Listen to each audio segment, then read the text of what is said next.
In the world of radio shock jocks, the biggest are Opie and Anthony. These people say shocking things that border on offensive in order to entertain their audience. I refuse to sit here and think that radio has to be nice. Why? Why does radio, out of any other medium, have to be nice? We are being now held to a standard where we have to be nice and make people feel good. Go screw! Radio bad boys, Opie and Anthony. Controversial radio personalities, Opie and Anthony. Infamous DJs, Opie and Anthony. Talk show radio hosts, Opie and Anthony. Opie and Anthony. Opie and Anthony. Radio shock jocks, Opie and Anthony. Opie and Anthony. Shock jocks, Opie and Anthony. Shock jocks, Opie and Anthony. Opie and Anthony. Shock jocks, Opie and Anthony. Opie and Anthony. What happened to your socks? I don't know what happened. Oh my God. Oh my God! Fast Dude, on now. I got his skin is completely black. Oh my God! This is where entertainment is going. Oh, is that backfiring? Oh my God! Oh, Roland's got a paddle. Oh my God, Roland's on him. Who saw this coming? They are sick freaks. 1, 2, 3, go. B-Rock is attempting. Give us a thumbs up if you're all right. Shut up! It's time for people to understand these are words. If you don't like them, turn the dial. But enough of this palaver. Let's get the show on the road.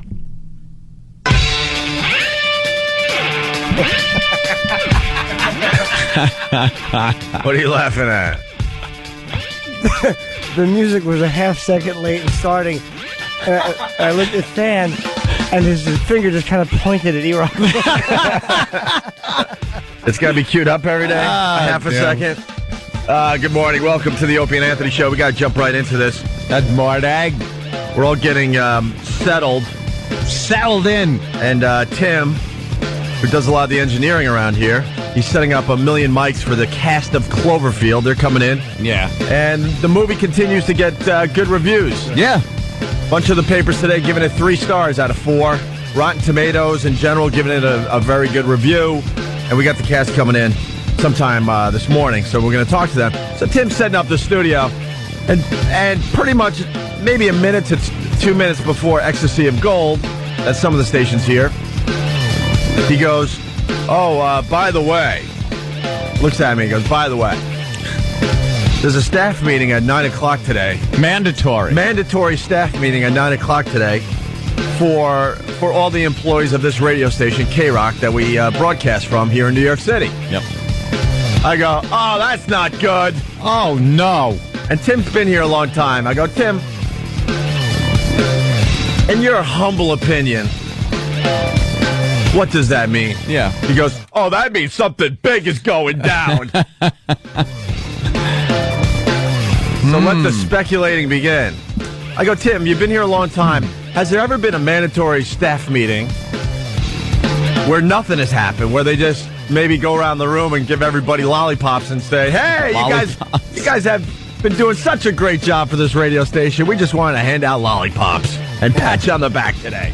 They might do that, right? You're like, hey, job well done. Just want to let everyone know that. Hey, Tim, you're not going to get in trouble, are you? How many years have you been at this fine radio station, K-Rock? 21. 21 years. 21 years. And when they have mandatory staff meetings, what usually happens? Usually a major change in music or programming, but there was once where they just brought us all in to congratulate us on a job well done. Well, that ain't happening. You never know. We got a long ways to go before we get that meeting. I mean, things are looking up around here, but so you think that means something big is happening? Yeah, but I'm not worried. Well, you shouldn't be. Exactly. You've dodged many changes over the years. Here. I think and that's what he means by, he's not worrying. No. It means it's not going to affect me. I don't give a crap. If there was a major change happening, and I usually, for some reason, have like an idea, I would be afraid, but I'm not afraid today. But a mandatory meeting for the entire staff. New show coming in. Boozy bop. No, what's really suspicious about the whole thing is that not one member of the Opie and Anthony show knew about this mandatory, quote, staff meeting. No. Until Tim told us about 5 minutes ago. There was a couple K-Rock staff people who didn't know, too, because for some reason they weren't on the list. Oh, there's wait, there's a list of who's to attend? It's like 2 WXRK employees. That's who the email went out to. Huh. And not everybody made that list, and you guys could have been just missed. Yeah, aren't we subcontractors? Yes, you are. We are subcontractors, but we do talk to Tom on a regular basis. You know, maybe he would have said something. Might have slipped his mind. He's got a lot to think about. Well, let the speculating begin. But something is something's in the air. Huh? Something's brewing. What? All good. All good? Yeah. All right, get out of here, Tim. Something's a brewing. Right. In other radio news, really fast. It's a weird day for us, I guess. I'll start with the good news. The ratings for Buffalo and Rochester came in. Ooh. And by the way, good afternoon to Rochester. We barely acknowledged them. And after the ratings we got in Rochester, maybe we should start saying hi to Rochester. Fantastic. And acknowledging that people are actually listening to this crap in Rochester, New York. Thank you, Rochester. Rochester did very, very well in the ratings. Buffalo, everybody listening on the edge, we did very, very well in the ratings for Buffalo. That's the good news. The bad news, and it pains me to say this is our last day on WJFK in Washington. Hi, Washington. Bye, Washington. Our last day on WJFK, and we've been associated with WJFK for, I don't know, many, many years. Yeah. And it sucks, but quite frankly, there was no room for us. Yeah. Our show was just kind of thrown in the middle, like we're heard, I think, 10 a.m. to 1 p.m. in Washington, D.C. Yeah, it's tape delayed and middays and yeah. And when the junkies, feel like going late, like we feel like going late when we do our morning show, our show gets chopped up a bit, and then it has a hard ending at 1. So in the middle of something, it'll just end. And I'm not trying to make excuses. This is some of the things that the listeners down there have been bitching to me about. That the show will just all of a sudden be in the middle of something because the junkies go late, which is fine. They're a good show and they're doing very well in Washington, and it just sucks. But I don't know. I don't think we ever had a chance down there. They got a nice lineup. They got some good shows down there, and we were kind of squished in the middle of this whole thing. And I think we were expected to perform in that slot, which most radio guys know it's just almost impossible. Yeah, it's a tough one, but middays. It's called middays, like 10 a.m. to 1 p.m., 10 a.m. to 2 p.m. That's just a tough listen because most people are busy doing their work thing. And for this type of radio, it's tough because, a lot of people put music on. It's better to have music in the background in an office setting than like a talk show that you got to, pay attention to. So, it sucks. I lost a little sleep last night because, we've had a nice relationship with JFK over the years. So we say goodbye to them today after today's show. And now we move on to Anthony. How you doing today, Anthony? Oh, I'm feeling okay. No, I'm feeling good. Yeah? Yeah, much better. Everybody wants to know what happened to you yesterday. I think it was the fact that I mowed down a crap load of chicken and rice right before I went to bed. Mm-hmm. And it came right up. And then my stomach did that thing where your legs feel like they're on fire and you're getting cold sweats, and you don't know what to do. You're spinning around on the toilet like a dog chasing his tail. You don't know which way to face. And I woke up when the alarm went off. I felt okay, and I stood up to go to the bathroom to get ready, and it just hit me again, all woozy and just rocketing out both ends. What are you going to do? It was awful. You should have spun in a circle like a sparkler. That's what I was doing, like one of those helicopters. So it was really bad. So I texted Steve.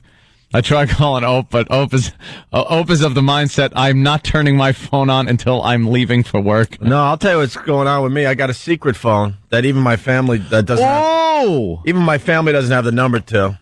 Wow. Only my chick. She's the only one that has the phone number. So if she's got some kind of issue, she could always get a hold of me.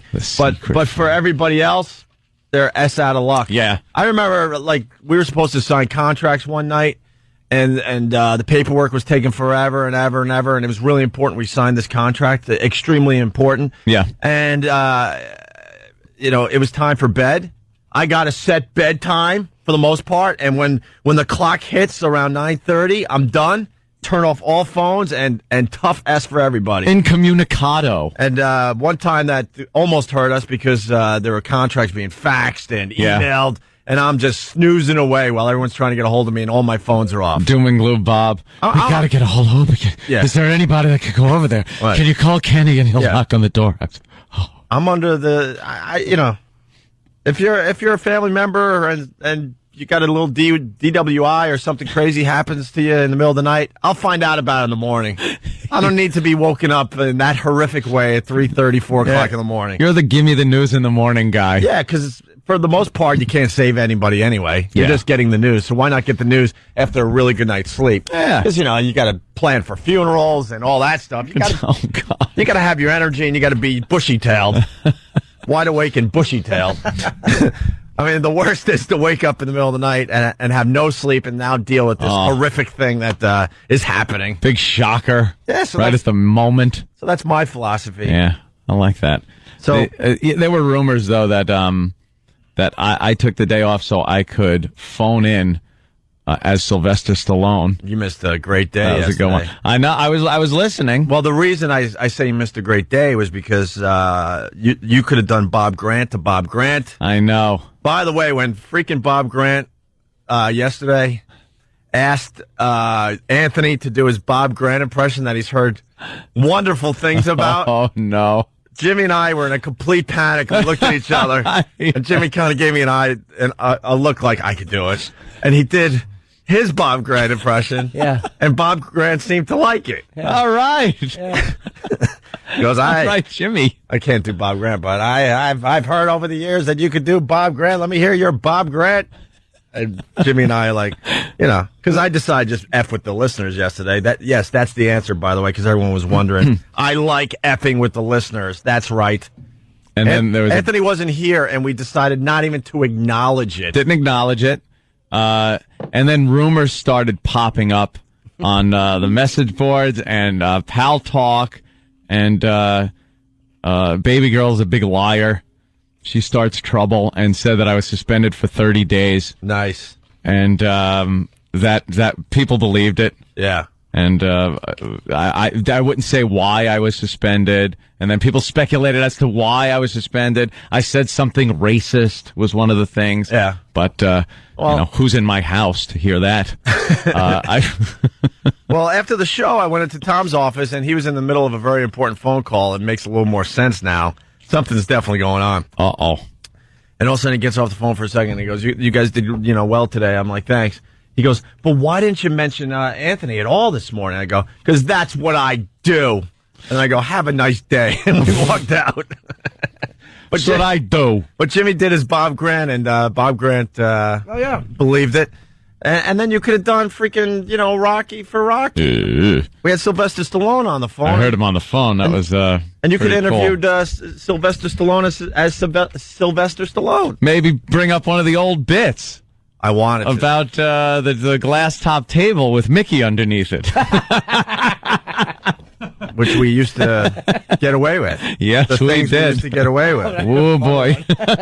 Yeah. Click. Yeah. It heard click. That's okay, though. He was cool, though, man. He was real. I was like really surprised at how conversational he was, but then like, well, he's Stallone. He's talked to a million. What am I, an idiot? Yeah, that's just it. It's not like one-word answers from him. He knows how to do an interview, you know?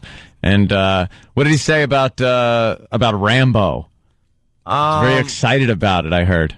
Yeah. Yeah, he was really psyched about it. Yeah. And he said the studio didn't want to do Rock. He was cool. We talked about Copland, and it was interesting because he said that, because I love Copland. Everyone loves him in that. Everyone. And he goes, that one really hurt me because, and he was just saying how like it changed his image.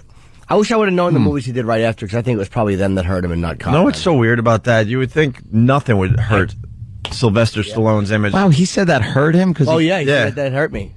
Because everyone, people didn't want to see him out of shape and fat and stuff like that. But it was like the most critically acclaimed performance he's ever done. But he said as far as getting other roles, it just hurt him.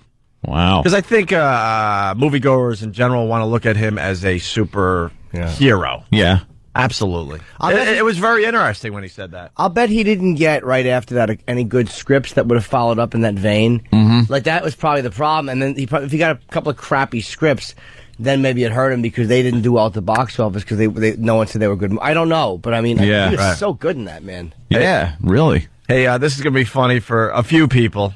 I guess for the rest of America, Bob Grant is a radio legend. We talked to him yesterday because he got you got it. He got effed by this trade magazine called Radio and Records. It's ridiculous. So we had a little interview with the guy. He's definitely been an influence in all of our careers, and we have no problem admitting that. And here's Bob Grant asking Anthony, who was not here yesterday, to do his very famous Bob Grant impression. This is how it went down yesterday. Now, before I do leave, I want to hear Anthony do his famous imitation. All right, Anthony with the famous Bob Grant. Okay, here we go. Here we go. Get off my phone! Forging ahead. Hey, that's so good. It's that you could go around using that voice, saying things, and I'd get blamed. Oh, God, that was terrible. Hey, forging ahead. It sounded like Jim saying forging ahead. Yes. To take you inside that clip when he goes, I want to hear that. Oh, that's funny. You hear me say something like, all right, here we go. I was ready to do it. I'm like, oh, God. And then I saw Jimmy like, I think I can do it. I'm like, all right. We had this whole thing going on in that 2 or 3 second period, and Jimmy went with it. We did a whole interview with him, and he had no idea that Anthony wasn't here. So. Yes. Bob Grant, that was another thrill yesterday, was talking to him, man. Yeah. So, just a funny, legendary cranky dude. He's the greatest. Radio personality, yes, and curmudgeon. All right, so Ant's feeling better. Yeah. There's a huge staff meeting here in New York City for this radio station. Are we going to find out what this is about before 9?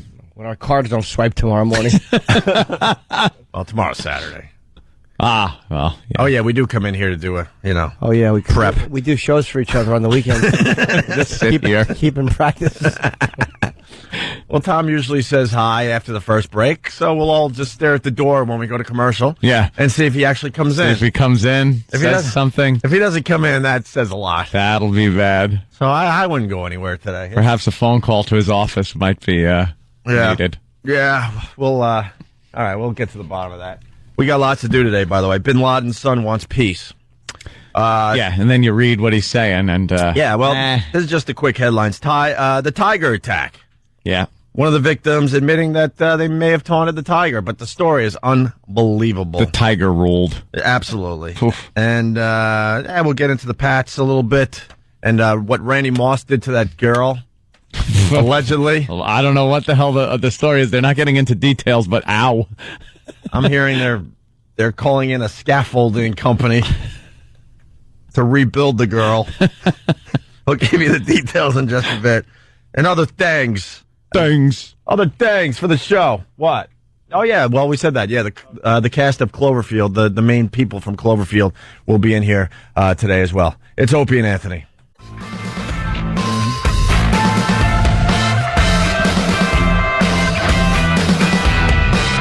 Hey, good morning. Opie and Anthony Morning. with ya. TGIF. Well, here's the Tom update. He didn't come in to say hi. No. We didn't hear from Tom. He didn't come in. He always comes in during that first break to say, hi, boys. How you doing? Hi, Jim. We make fun of his tie. Hands over tea to the sick people. Right. I hope right now he's pulled over and changing a tire and having water splashed all over his $2,500 coat. Just muttering curses under his breath and didn't hear me say that. Well, there's something going on. I just hope we're not the brunt of the joke in the end. Because for some reason, we weren't told about a big staff meeting that's happening at 9 o'clock here in New York City for this radio station we broadcast from. Yeah. Would we show up to it, though? Of course not. We would never go. Mandatory meeting, yeah. Yeah. It's mandatory. Mandatory? Let's say we can't. We're busy. We were invited to the last mandatory meeting. Let's just put it that way. It's not that I don't want to hear about the sales, because a lot of times Tom will come in and talk about the future, and it really.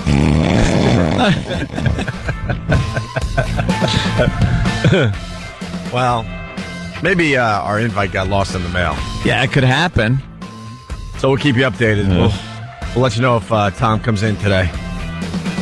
Comes into our studio today. I'm sure he's here. Down the hall. Yeah. Hiding behind his desk. He doesn't want to come in here and tell us what's going on? I don't know. Oh, boy. He's in the fetal position behind his desk. Oh, no. Maybe I hate days like this. Maybe compromising photos of Tom have surfaced on the net. Oh. Well, and we're not supposed to talk about him? Yeah. Well, sexy. From his younger, wilder days in the 70s. Let the search begin, because we just might need those pictures at this point. Phone number 877-212-0&A. A bunch of people thought that you might have had the Ebonic plague. The Ebonic plague. Yeah, I had a a faux pas? Little faux pas yesterday. I had a great rant, and then I effed it up by saying Ebonic plague. The Ebonic plague, that's classic. Which kind of made sense, because I was also talking about Obama, so it sort of worked out in my favor. Oh, okay. Got to watch what you're saying. No, the reason, I'll say it again, the reason I want Barack Obama to be the next president of the United States is because I want stuff to happen during my lifetime. That's it. Because nothing changes. Yeah. And if you think a black president's going to change things, you're insane. You're completely insane. Not technically, but socially. I just want to see what that would mean. I just want to see. Oh, you do, huh? I want to see the protests. I want to see everything that comes with having a black president. Yes. Mm-hmm. I want stuff to happen in my lifetime. We've had a lot of cool stuff happen in our lifetime. Hell yeah. A lot of interesting stuff. But I want more stuff. More stuff. And then I said I want another Ebonic plague. Ebonic. Which messed up my whole rant. Ebonic. Which was going very well yesterday. I know, and I'd actually rather have bubonic than Ebonic. Yes. Way to trip over that one. I have stuffed banana in my mouth. Yes, you do. Thank you for that, by the way. Well, we're heading toward the big football games over the weekend. Yeah. A lot of excitement. And we got your football news here on the Opie and Anthony Show. My favorite one. We got a couple things going on. Of course, we got the guy tattooing the Patriots helmet on his head. Yeah, what the hell is that about? Why? How do you do that? I don't know. We got the story. Why? There's a picture in today's paper where there's a Packers fan pointing disgustingly toward the head of a Giants fan, and the Giants fan's got the logo carved in his hair, basically. Mm-hmm. That goes away. That's easy. Yeah. To actually tattoo the whole helmet on your head. Dope. And then, of course, I think we got an update on the man that taped the Packers jersey to his son. Yep. You know what that's about, right? Oh, yeah. His son's not a Packer fan, and his son is not a sports fan. Daddy's trying to turn somebody around, if you know what I mean. He could be a Packers fan. Well, maybe he is a Packers fan, right? Well, my favorite football news story today is Randy Moss. Yeah. There is something going on with Randy Moss. Something happened. And this girl. Here's the story. In New England, a lawyer for Randy Moss says the Florida woman who claims he beat her up may have gotten hurt during sex. Joseph Friedberg says she only received a minor injury while the two were fooling around. He says the two had an intimate relationship. Friedberg says her lawyer called Moss's agent and demanded $500,000 for the injury, or she would go public. What's the injury? Oh, nice. That's the story, huh? She got hurt during sex. Ow. What's that? Well, let's just say maybe it was similar to, you ever do a load of laundry and you have your white socks and you put it in with a red shirt? And the only thing that comes out of the washer is a red shirt and a bunch of pink socks. It's so annoying when that happens.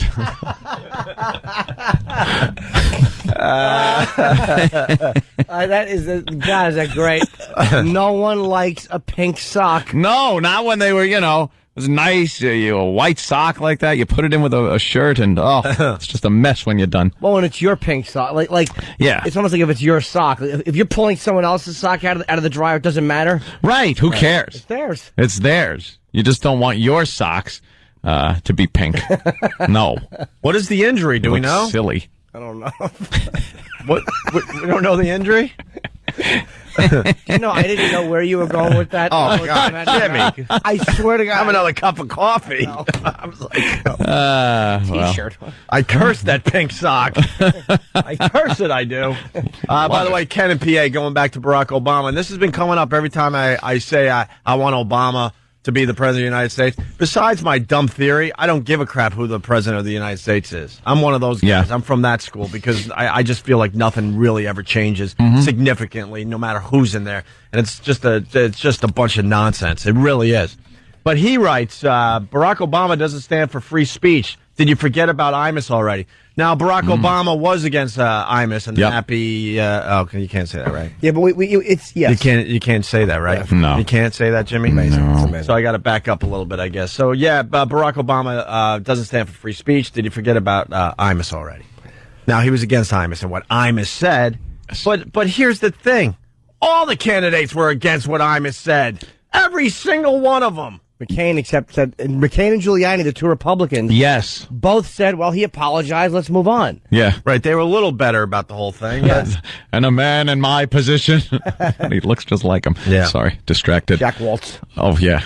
But that's the guys who were the most forgiving about the verbal screw up were both conservatives who are typically considered the worst with free speech. Yeah. Not in this day and age. All right, if Obama is elected, I want a trade-off, though. Can we go back to movies and TVs having white presidents? Can we just do that if he's elected? Yeah, I guess we could. Because we could get that done, right? Every movie and TV show now, it's like, hey, here's the president. Oh, geez. Yeah. When did that happen? Oh, no. Bobby Fischer died. God damn it. Bobby Fischer's dead. Checkmate. Breaking news. Yeah, checkmate for Bobby Fischer. Well. Was he sick, Jimmy? I don't know. I think the government got to him. Oh, wasn't he saying some crazy stuff? Well, he was. Jimmy, wasn't he saying crazy stuff about the government? Jimmy's heroes. Yeah, man, he was. He's crazy. Bobby was nuts. He was in, I believe, Reykjavik, Iceland, because the U.S. wanted him, and yeah, he went over to like Russia without. He wouldn't get like dental fillings. He never wanted something in his head that was metal or whatever. He was maybe he was right. Epic proportions. That was great. What did he die of? Don't know, man. No one knows. I just saw the flash. I was like, yeah, all right. Well, chess game with the Grim Reaper. Just sitting I there. guess God needed a chess player. God was lonely just sitting next to that chessboard, and he needed someone to play with. Yeah. 64. He wasn't that old, man. Right. Wait till you see that cartoon. It'll be Jesus or some kind of angel playing chess with Bobby Fischer. Checkmate. And there'll be clouds all around in the cartoon. They always do that. And there'll be Jews standing there booing him. What a self-hating Jew Bobby was. Yeah, look him up on YouTube, the way he talked about the Jews. He was a nut. Really? Yeah. Let's find out about Randy Moss. So, from the Boston Herald, I believe, the Florida woman charging Patriots star Randy Moss with battery says he offered hush money to cover up degrading conduct that caused her serious injury. Oh, degrading conduct, serious injury. But his lawyer says it was consensual horseplay that resulted... Horseplay? Uh-oh. Is it like that video from Oregon? All right. Seattle, you goose. Seattle? Oh. Yes. And there's a place in Oregon, too, I think. Oh, my God. Oh, my God. I got to get a sound clip ready. Hold on. Oh, no. Oh, boy, is this going to get a laugh. Not the sound clip, what I'm about to read. Oh. Where were okay? Randy Moss with battery says he offered all right conduct that caused her serious injury, but his lawyer says it was consensual horseplay that resulted in an injury to her finger. Oh no! What? Oh no! Oh jeez! Oh jeepers! Oh boy! Sounds like Randy decided that it wasn't a good idea after all. He might have moved quickly and well said. Right. Thank you. Did you read this part about according to Freeberg? You read whatever you want, Jimmy. This story is terrific. This is wonderful. According to Freeberg, Moss helped Washington put ice on her finger before leaving her condo an hour later. The wonderful ice on the old finger. What else? And Purell on it. What could possibly happen? How do you injure a finger during sex besides the one we're all thinking? The obvious. Somebody grabbed her hand. Maybe okay. Maybe. Oh, wow. Anything else in this article, Jimmy, from the Herald? She suffered physical and mental harm. See, if there was a degrading conduct, I don't know if that just is hurting your finger during regular sex. Or... Well, that was the only part that got hurt. Like, yeah. And there's a lot of people saying that this woman is possibly a gold digger. Really? If you know what I mean. Yeah. So, God. That is what you got to get through before you get to gold. A lot of dirt.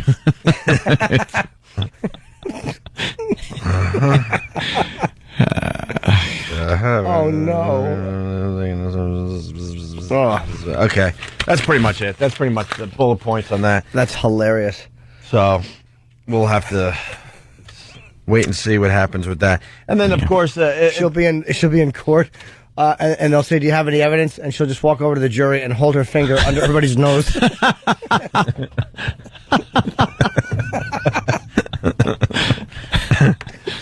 And then, in more... Juror Sanchez, how do you vote?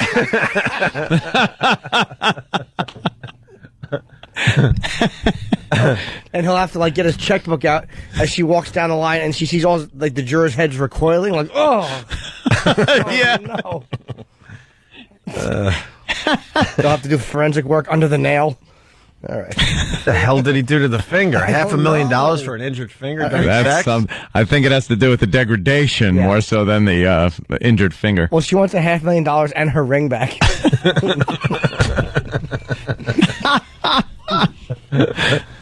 Scrub.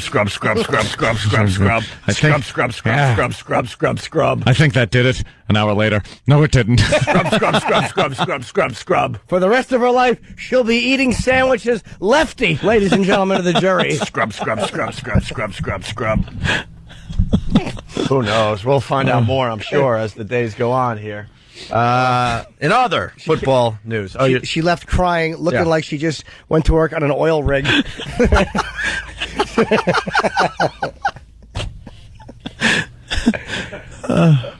Scrub. All right. While most displays of fan loyalty have been humorous, 36-year-old dad Matthew Kowald crossed the line when his 7-year-old son refused to wear the Packers jersey for last Saturday's game. He held the boy down for an hour and eventually taped the jersey onto him. Kowald was fined and cited for disorderly conduct. By the way, that man's wife ordered a restraining order against him since then. Looks like the boy likes the other team. Yeah, he's not playing. He's not rooting for the same team as his dad. You know what that's about, like we said. Yeah, maybe he likes. There are a lot of dads out there hoping for, Yeah, but they get and that doesn't sit well with that. Yeah, he'd rather have his kid wear the jersey than perhaps someday come home with a broken finger and a lawsuit. So who knows? You may have cuffed her. Randy wants to have cuffed her. Like a lot of times when if you're degrading someone, if you're dominating them, and you hold their hands behind their back, you could have screwed her finger. Who knows? Yeah, it's obviously something like that. It's obviously not worth. Doesn't necessarily have to be. Yeah, well, we're joking about it. It's got to be just a lot more fun that way. Yeah, that's boring, Jimmy. No, not really. No, I mean you can't make as many jokes. Oh, absolutely.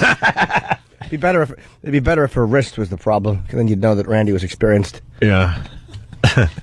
By the way, hotel rooms in Green Bay for this weekend's game. Yeah. Like crappy hotels that you could get for less than $100 a night are going for $549 a night. That's nice. God, it creeps people out. I hate when that happens. Where the price gouging. Yeah, where the businesses take advantage. And they only have like 4,500 hotels in Green Bay. They're all taken, and they're all just like triple the normal price in general. How can they justify doing that? Like, just raising the rates to whatever they want? I guess they can. Supply and demand, my friend. Oh, yeah. The backbone of capitalism. Mm-hmm. God, just to rate people like that who want to go watch a football game. Ugh. Yeah, there is supply and demand, and then there's just extreme extorting money from people. Ridiculous. All right, let's say hi to Shane in Philly. Shane, what's up? Hey, guys. Hey.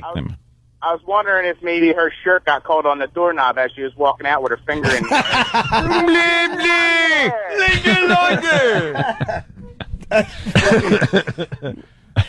Good morning to all the linger-longerers. Randy went to her house with a head injury. Yeah. And she said she was checking for spinal damage. Hey, that's a linger-longer right there. Yes, of course. A shorter linger-longer, but it was. And one more football news story. Meet Victor Thompson. Yep, he's such a fan of the NFL team. Got their logo tattooed on his head. Yes, I meant 4,500 rooms. Give me a break. It's early, Kevin. Come on. Kevin in Connecticut. Oh, yeah, 4,500 hotels. Everyone knew what I meant. Yeah. Meet Victor Thompson. Yep, he's such a fan of the NFL team. Got their logo tattooed on his head. What? Yep, not kidding. Thompson says he plans to get every bit of the helmet down to the smallest details. And if the Patriots win the Super Bowl, God help us. Thompson says he's going to add the Lombardi Trophy to his tattoo, along with the years the team won it. Victor, you got a lot of guts, man. What a fool. That's crazy. That looks painful. Yeah, it does look painful. You got a lot of guts, man. Well, did you hear my favorite was the squawk after they announced the tattoo? What? Looks like Bob Kelly's head in this photo. Certainly does. Big fat lunk head. And the guy doesn't have a lot of guts.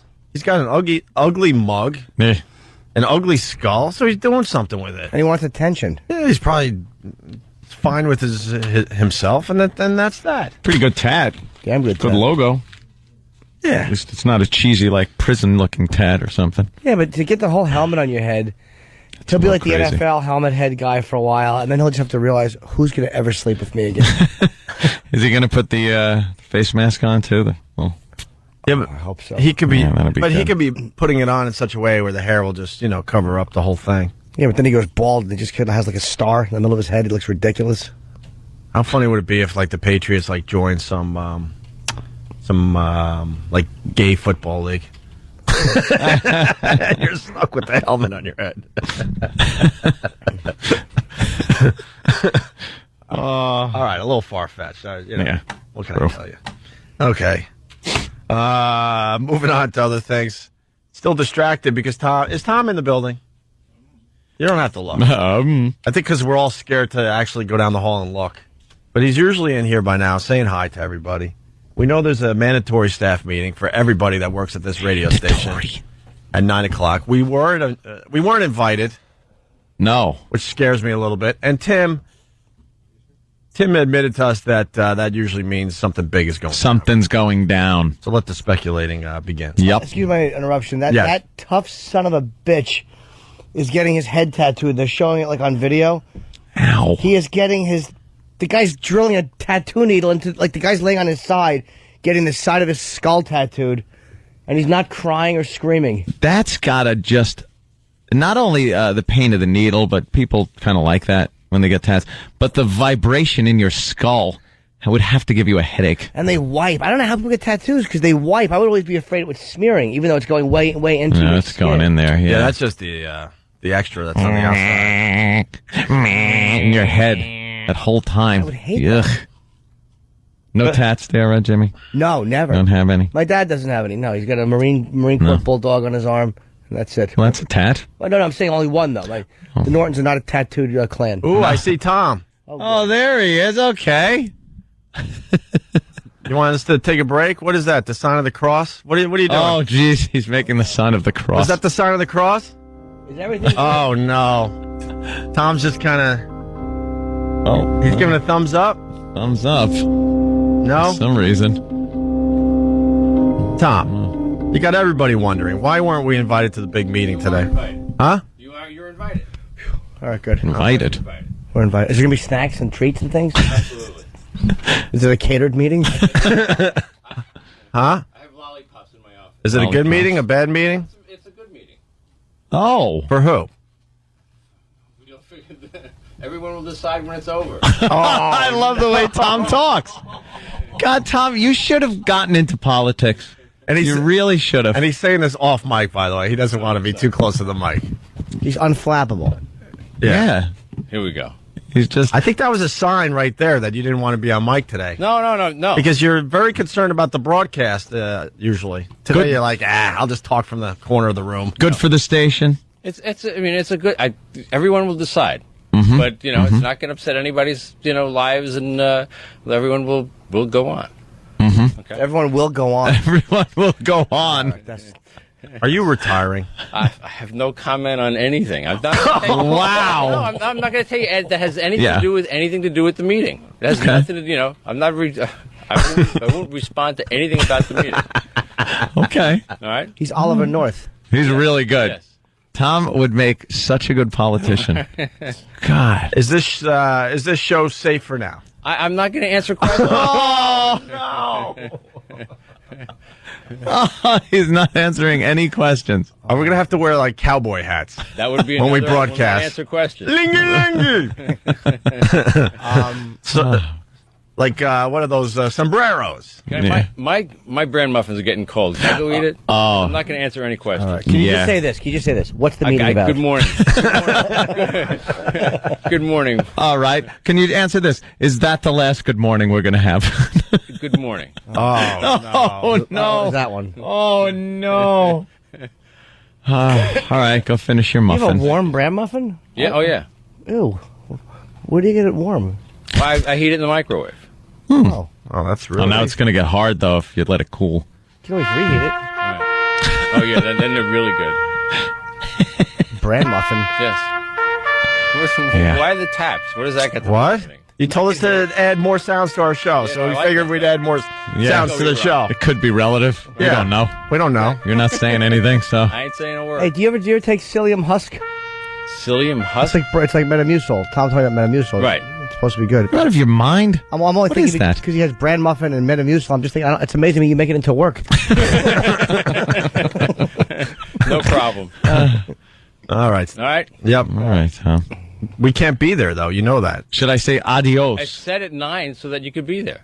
Oh, okay. See, he never wants to acknowledge that we actually continue broadcasting after 9 o'clock. Doesn't matter. 20 minutes. We do a show and then we go play somewhere. It'll be, it'll start promptly at 9 and end promptly at like 9:01. Really? Oh. Is it a quickie? Yeah, it should be a quickie. Mm-hmm. Are you all right? I am more than fine. Okay. I'm just trying to get over my cold. That's all. Yeah. All right. All right. All right. All right. Go eat your warm bran muffin. The big announcement is I'm going on vacation. Ooh. Where you going? Florida. Nice. Okay. For how long? Looking at A week. No. retirement homes? No way. You're not going to retire. You couldn't retire to Florida. No, yeah, I'm with you. You can't. No way. Ratso Rizzo. Who wants to go there for the rest of your life? I'm walking here.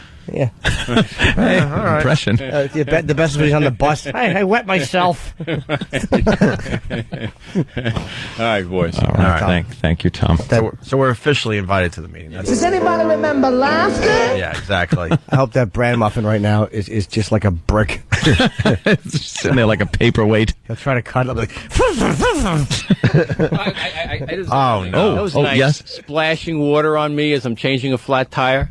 Yeah, but that was really nice. I didn't mean it. I said nothing but nice things. I about you. didn't mean it. That was Anthony doing his Jim Norton impression. Yeah, exactly. No. Yeah. I'm a big fan of Tom. Knows it.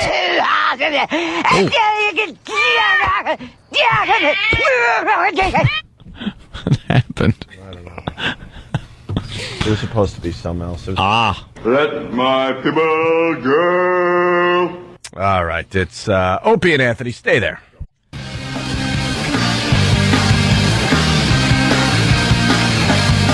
It's the Opie and Anthony Show. Hello. Want to say hi to Steve in Indiana. Steve, what's up? Yeah, I was just calling talk about your 9 o'clock meeting. Yeah. Wanted to be the first one to tell you your mom's box. Oh boy. I want to hear that. I hope that's not true. Of course not. Please. Thank you, Steve. Jimmy, what do you got? You were ranting during the break there. Yeah, two things. What was really annoying me is Fat Chance NYPD, no fitness rules for cops. Yeah. This Americans with Disabilities Act, they frown on discrimination against obesity. All right, fine. But when it comes to being a cop, they test you when I think you're in the academy, but they can't test veteran officers. Like, how can, I don't know, you kind of need some sort of physical fitness to be an effective cop. Yeah. So why wouldn't they test?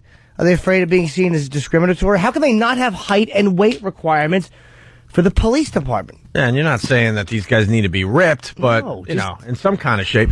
I guess there's a story here in New York, a cop that was 500 pounds? Like that? 500 pounds. 500 pounds. And who's going to ride the car with that fat ass?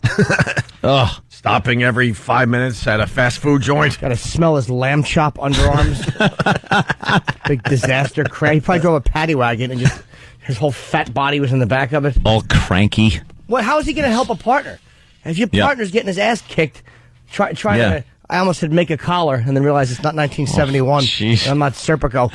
But well, how are you going to help him?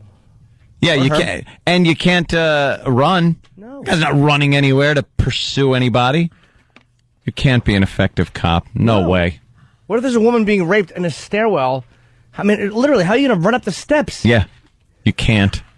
And what's that about? Why don't they have... it's very simple. It's the ADA, the American with Disabilities Act. Yeah. Is that people are so afraid of being seen as discriminatory. And, of course, obesity is a disability. It's not because of the way you behave. It's never your fault. It's just a disability. You're eating healthy and exercising and happen to be getting fat. You know, unlike everything else we're trying to exercise. Just watch not your fault. Just watch a fat show on TV and you realize that being fat is not healthy on any level. But to not have standards for a cop, if you're an office worker, that's one thing. But for a cop to not have physical fitness standards is it's laughable. And it's like, you know, you create something like the American with Disabilities Act to prevent discrimination, and it just gets used incorrectly. Yeah, there's no reason that they have to keep the guy employed. You reach a certain weight, you're out. You're out. Or they give you time to lose it or something. You know, you can't just say that you're going to keep being a cop and be a big fat piece of crap. I've walked around the city and seen it. You ever do that occasionally? You just walk around, you see a cop and go like, oh my God, how... They shouldn't have to make uniforms that big. Thank you. Bravo. I want to plug this benefit. No, you can't, Jimmy. But it's not for me. Yeah, but you can't do it. For Mr. Kite? No, actually, it's a very good it's a good one. Yeah, it's for tickets are going on sale. It's called the Jerry Red Wilson Foundation Comedy Benefit. He was a comedian. He was a friend of a lot of ours. He died in 1998 of a spinal meningitis, and they do a benefit every year for him. So we're doing it Wednesday, March 5th at Town Hall here in New York City. This will sell out very quickly. Tickets go on sale this morning, 10 a.m. at Ticketmaster. It's myself, Dave Attell, Pete Corielli, Nick DiPaolo, Greg Fitzsimmons, Artie Lang, and Kevin Meaney. Wow. So that show... I went to one of those like sell out 2 or 3 years ago. It's a great show. Yeah, there's great comics. Yeah. And I'm not saying that because I'm on it, but, you know, it's... And it's a great cause. Absolutely. So March 5th here in New York City. The comedians helping their own. That's a little strange. I know. Well, comics are pretty good. It's a little strange that you guys are actually helping. You'd be surprised how good comics are. Oh, they only come out when there's tragedy. Yeah, comics always show up. And the rest of the time, they're wishing that same tragedy on each other. And making fun of it when it happens to anybody. That's the beauty of it. Yeah. But it's like the actors always come out, and like when they're trying to do benefits, they just bore everybody with, you know, speeches. Because actors are very gifted, but they can't go in front of a live audience and be entertaining. It's like De Niro. Every time he talks, God love him, he's a brilliant actor, but he's always awkwardly holding a paper and looking over those glasses. He's always got glasses, and he's looking down, and he's like peeking up at the audience as he, you know, petrified because there's no camera. There's actual real humans staring at him. Making that mouth. Yeah, and I want to thank the... it's always awkward seeing De Niro be a person. Yeah. Yeah, it's like just... I want to see him be a character in a movie. I want to see him in black and white just hitting Vicky. That's all I want to see. A great movie. Hey, Joe, what's up? How's Brooklyn today? Hey, what's going on? Hey, man. Yeah, listen, me and my partner were cops over here in Queens, and we were just laughing about the weight requirement. Because I graduated with a guy that was as fat as could be, and he went into like a housing project, like assigned to that. Mm-hmm. And dude, I can't imagine that guy doing like, you know. Reported to like a fat ass. Laughing with each other. I'm sure you're glad. But the whole point is that he's got to go up the stairs like at least 4 or 5 times a day. And not for nothing, when I'm getting my, you know, exactly, when I get something handed to me, especially if someone's kicking me around, I need someone to be there. Yeah. You know what I mean? And the whole point is that we were talking about this. There should be some sort of a requirement, at least once a year, like a qualifying round. Years ago, there used to be requirements for girls and everything like that.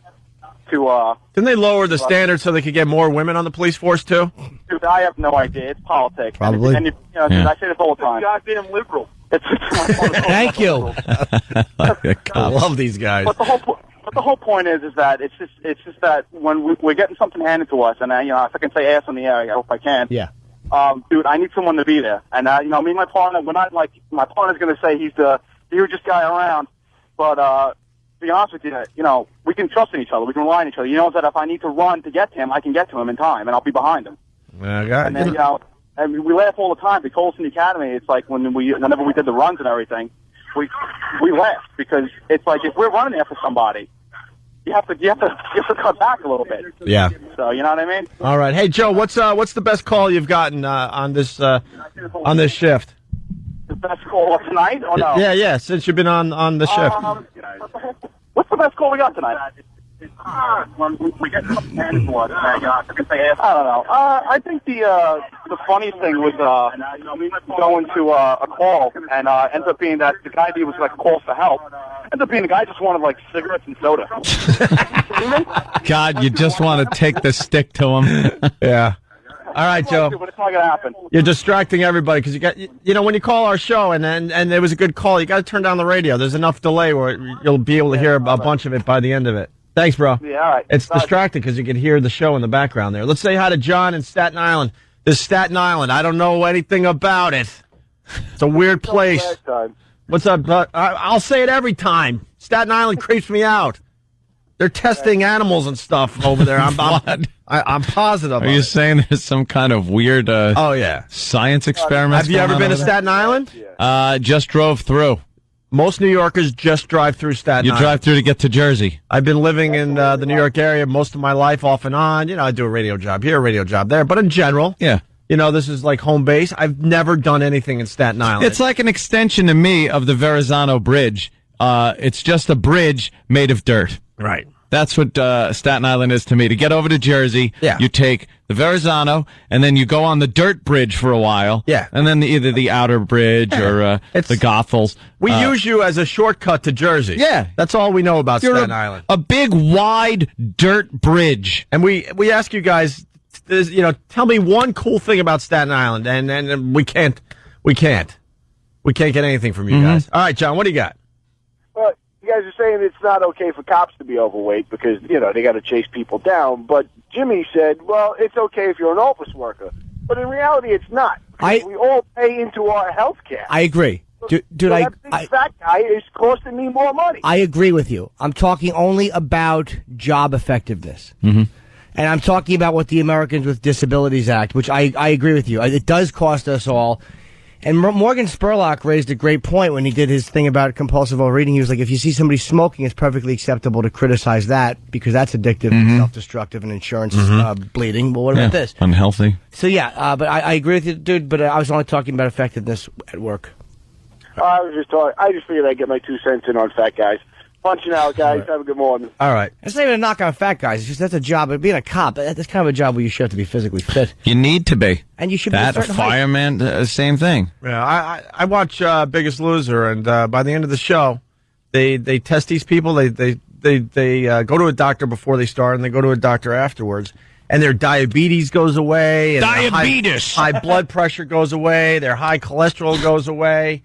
Now, obviously, they're, you know, at a fat camp and they're working their butts off. They're exercising around the clock and eating right. But it just goes to show you that you can get rid of a lot of these health issues by just staying healthy and eating right. Yeah. Slimming down. Hey, speaking of fat, I don't know if this guy was fat, but it's a great story. Listen to this. Police say Thursday night, David Scott Spillers didn't get the 2 orders of fries he asked for and was so angry, he not only rammed his car into this McDonald's play area, he went on to smash into the side of the restaurant where customers normally sit. It's a lot of damage, but what's worse is that people could have been killed as a result of this guy's poor decision because of a order that wasn't correct. Police say Spillers drove off, but was tracked down easily. Well, the officer, when he was after he responded to the scene, kind of tracked the glass that was there at the scene all the way to an adjacent apartment that was not very far away. He tracked it right to the car. He's angry. He's angry because they got his order wrong. Yeah. Hold on, man. John in Staten Island. John. Yellow, John. Yellow. John. Hey, Yoni. Cello. What's up, John? Hey, what's going on with this bashing of Staten Island, huh? It's a place that scares us. We don't know anything about it. It's a It's a dirt landfill, bunch of garbage. Used to be clean a long time ago. And I kind of got to agree with you that it's nothing but a landfill toxic disaster. Oh, my God. Well said. Sounds like the toxins got to you. So. Yeah. You know, people out there born with, with three you-know-whats in their yam bag. And What is he talking? No one knows. Oh, my God. He's talking about I'm thinking something about toxic. Everyone in Staten Island's going, okay, good. We're off the hook. There you go, Staten Island. Hey, Ant. This is who's representing you this morning. Yeah, Ant, sorry to hear you suffered through a little bit of scatter bowl last night. How's the old paint bird feeling? Just fine, thank you. All right, John. Thanks. Disgusting, man. Here's the second half of that McDonald's story. McDonald's sent First Coast News this statement. The safety of our customers and employees at our restaurants is very important to us. Fortunately, no one was injured in this unfortunate isolated incident. It goes on to say it would be inappropriate for them to comment on what may have prompted the incident. People are human. They're going to make mistakes with orders and what have you. But, you've got to manage your anger, and clearly he didn't in this case. When police confronted Spillers, they say he confessed. At that point, very remorseful as to what he had done, and said that he was actually going to go back up to the restaurant to apologize.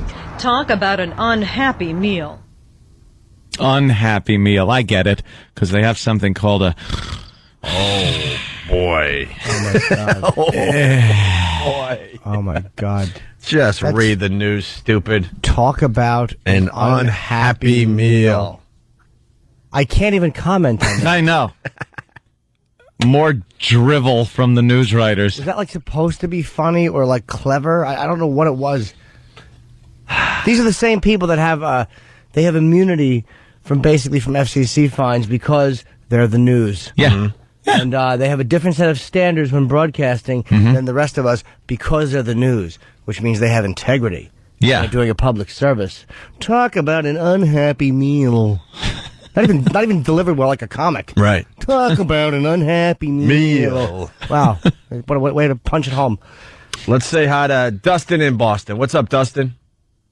Hey, what's going on, guys? Hey. Just want to say the utmost respect I got all for you. So, I just want to talk about the police thing. Yeah. And the weight requirement. Yeah. I took the police test. I took the PAT test, and I'm 300 pounds. And I'll tell you, I can outrun almost anybody. I got the most agility. Going downhill. Energy. Yeah. No. Well, that means you're a young guy, Dustin. How young are you? Oh, yeah. No. No, I'm 24. Are you 8 feet tall? Yeah, I'm 6'4". 6'4", 300 pounds. Yeah. Oh, wow. Right. No, I mean, I got muscle. I got a little weight. You could see it. But, the weight requirement, it should be, 500 pounds is ridiculous. I see a lot of people. I'm from Boston. I think it should be a height-weight thing. You got to do the math with. 6'4", 300 isn't as bad as 5'10", 300. Yeah. Exactly. Or 5'9", 300, whatever.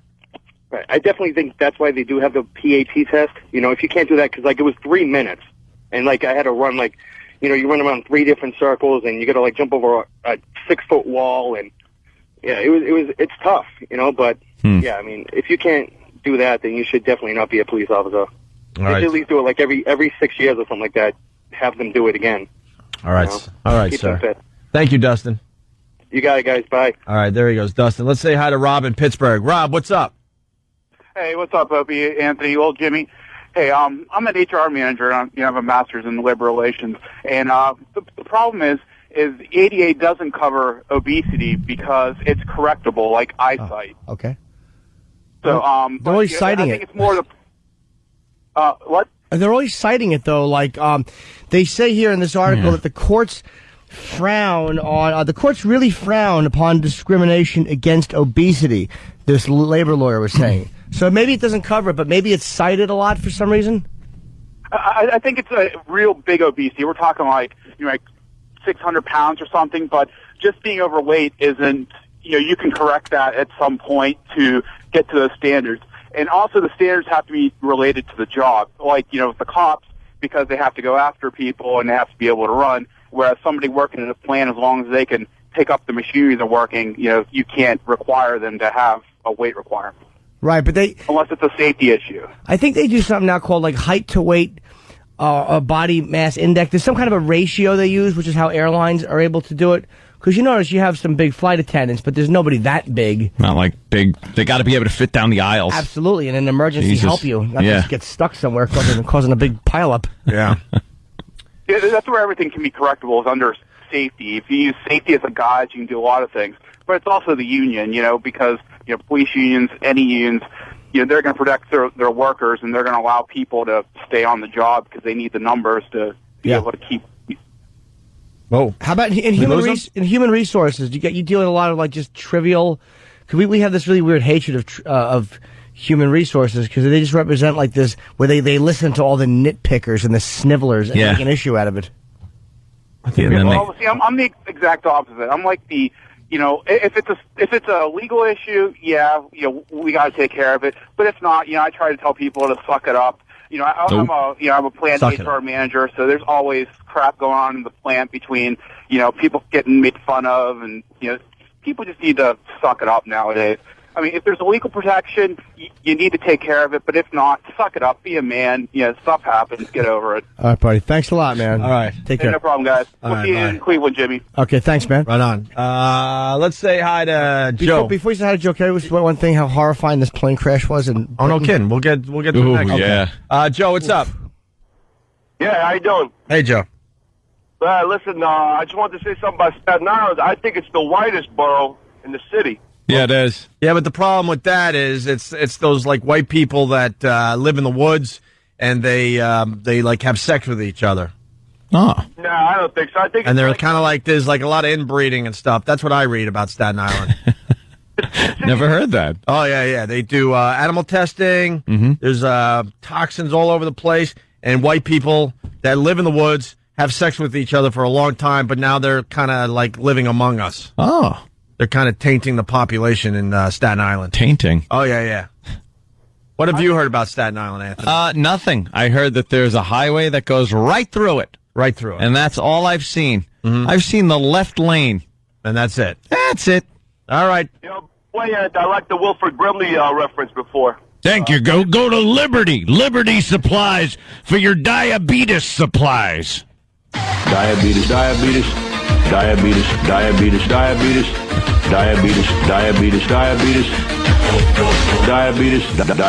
testing supplies. And with that, we're going to go to break. Actually, why don't we go to the FU line, see what's going on? It is FU Friday. This is Opie and Anthony. Thanks for calling the Opie and Anthony FU line. Here's the latest batch of FUs. You have 7 new voice messages. First voice message. I'd like to give a big FU to Diana. FU, Diana. Whore. Next message. Yeah, I want to send a big you to this jackass driving because I'm laughing at the Opie and Anthony show. In front of you, get a line.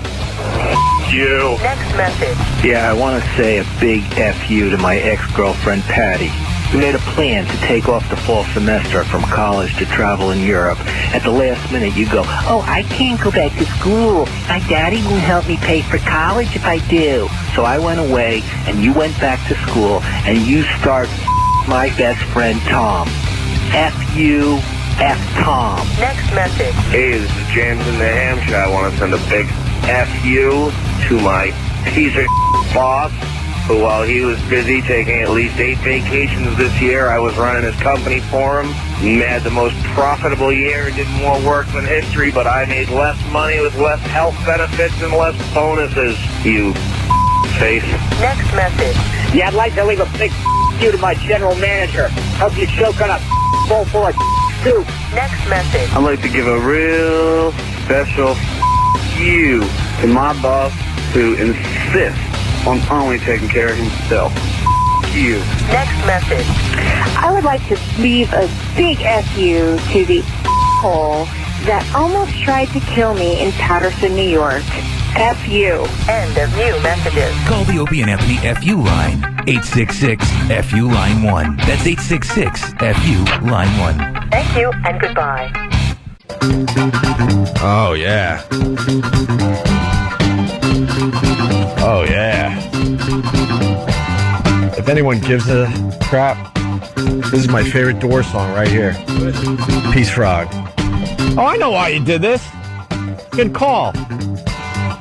Was it you? It was that.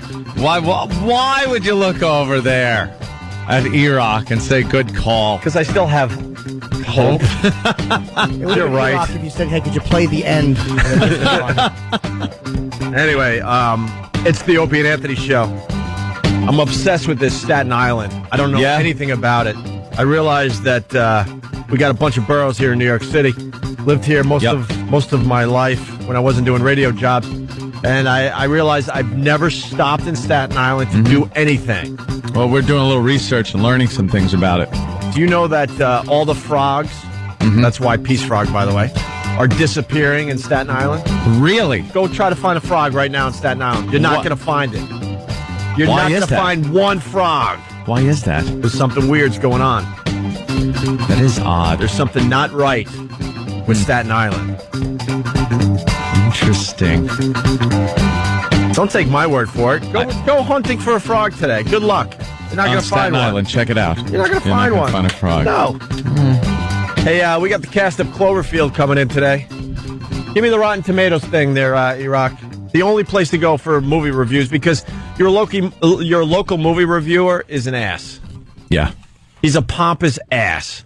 So you go to RottenTomatoes.com, and what they do is they take all the movie All reviews, the pompous asses. Yeah, from across America. Yeah. Then they give you one solid review. In this case, Cloverfield is getting 77% positive reviews. That's great. That's really That means good this movie is going to be pretty good for most of the folks out there. It's a monster movie getting that kind of rating. You expect this from, like, No Country for Old Men, but you don't expect that from a monster movie. What did Jeffrey Lyons give it? Monster movie. Yeah, what did Jeffrey Lyons give it? Because he watched the movie the same time we did. Yes. I didn't know that was him. I always hated his guts. Why do you hate his guts? I hate his guts. Why? Because he's just so smug. There's a smugness to Jeffrey Lyons. Yeah. He never liked anything. He was such a douche. He's a bespectacled douche. Well, because a lot of these guys, that's their gig. They're just nerds. To not like anything. They wanted to be in the business on some level. They weren't good enough to contribute. And they decided to critique things, which is odd because you're not good enough to do it. Then why? Well, that's always the case. You're not good enough to do it, so I'll get a job critiquing other people that do it well. We're talking about program directors? Yeah. Of radio stations? Consultants, sure. Whoa, Cloverfield's rating just dropped 8 points. What's that about? E-Rock, what happened? It just went from 77% to 69% in front of my eyes. All the latest reviews are being added to the website, probably. A few bad ones came in. A few bad ones came in. All right. Expected. A movie like that is not going to get... 69% is still very good. There's a monster in... Oh, my God, it went to 40. 20. Sell! Quick. Recession! Oh, my God! Now it's back to 77, right? Yeah. What are you doing, E-Rock? What are you doing, E-Rock? Searching Jeffrey Lyons. Oh. Where is he? Haven't found it yet. Oh, I'm yelling at you. We're going to go to Stephanie in Staten Island. Travis, you don't have to talk to her. Who's answering the phones? Thank you. Let's say it's Kathleen. Okay, Kathleen, Staten Island. What's up? Actually, I'm from Brooklyn, but in Staten Island, there's only two really things. You have the mall if you're into that. And Right. you have a really big Barnes & Noble there. Wait, so they have a mall and a bookstore? Pretty much. It's not better for you, but you have to get the exit. Oh, and there's restaurants, too. And there's restaurants. Yeah. And you want to shop and you want to read a book. That's There's also albinos. Right. I know they have a large albino community there. Yep. That's very set apart from the rest of the people in Staten Island. They live in their own little town. It's got its own store, and they rarely venture out of that area. But well, you're gonna have to take our word on that one because they don't come out during the day. No, they can't. The sun. Right. The sun does horrible things to them. They got those pink eyes and the white skin, and they just come out at night. And there's been mysteries about them abducting small children, bringing them back, perhaps for who knows, slavery or food. We've even heard, but that's another thing happening on Staten Island. Yeah, that's a weird place. Yeah, it is very strange. If you find yourself, if you're brave enough to be on Staten Island, during the night, pull your car over, start walking around. You'll see some of these albinos. Oh yeah, get a little fresh air. Yep. Side of the road, they're scary when you come up on one because they reflect your headlights. And don't shake anyone's hand. Ghost. Don't shake anyone's hand from Staten Island. No, unless you like shaking like web hands. Oh, right. Yeah, they got those webbed fingers. Well, almost up to like the first knuckle. Mm-hmm. It's a weird web thing that a lot of people that were born on Staten Island have. We're learning a lot about Staten Island. Hey, Not Brittany. just the bridge to Jersey. You want a Brittany update? Sure. Can't get enough of this hoa. What is that crazy hose bag doing now? Well, now they're saying that Brittany has multiple personality disorder. Oh, she's schizo. So, well, they were going with the bipolar, but now they're updating Which one's it. the best F? The best do you F? think?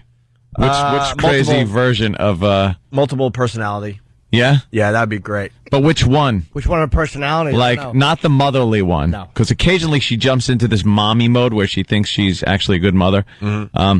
I like the crazy, drunk, smoking, falling out of the car Brittany. Because she is completely obtainable. Yeah. Completely. You help her up and she'd be, grabbing at you.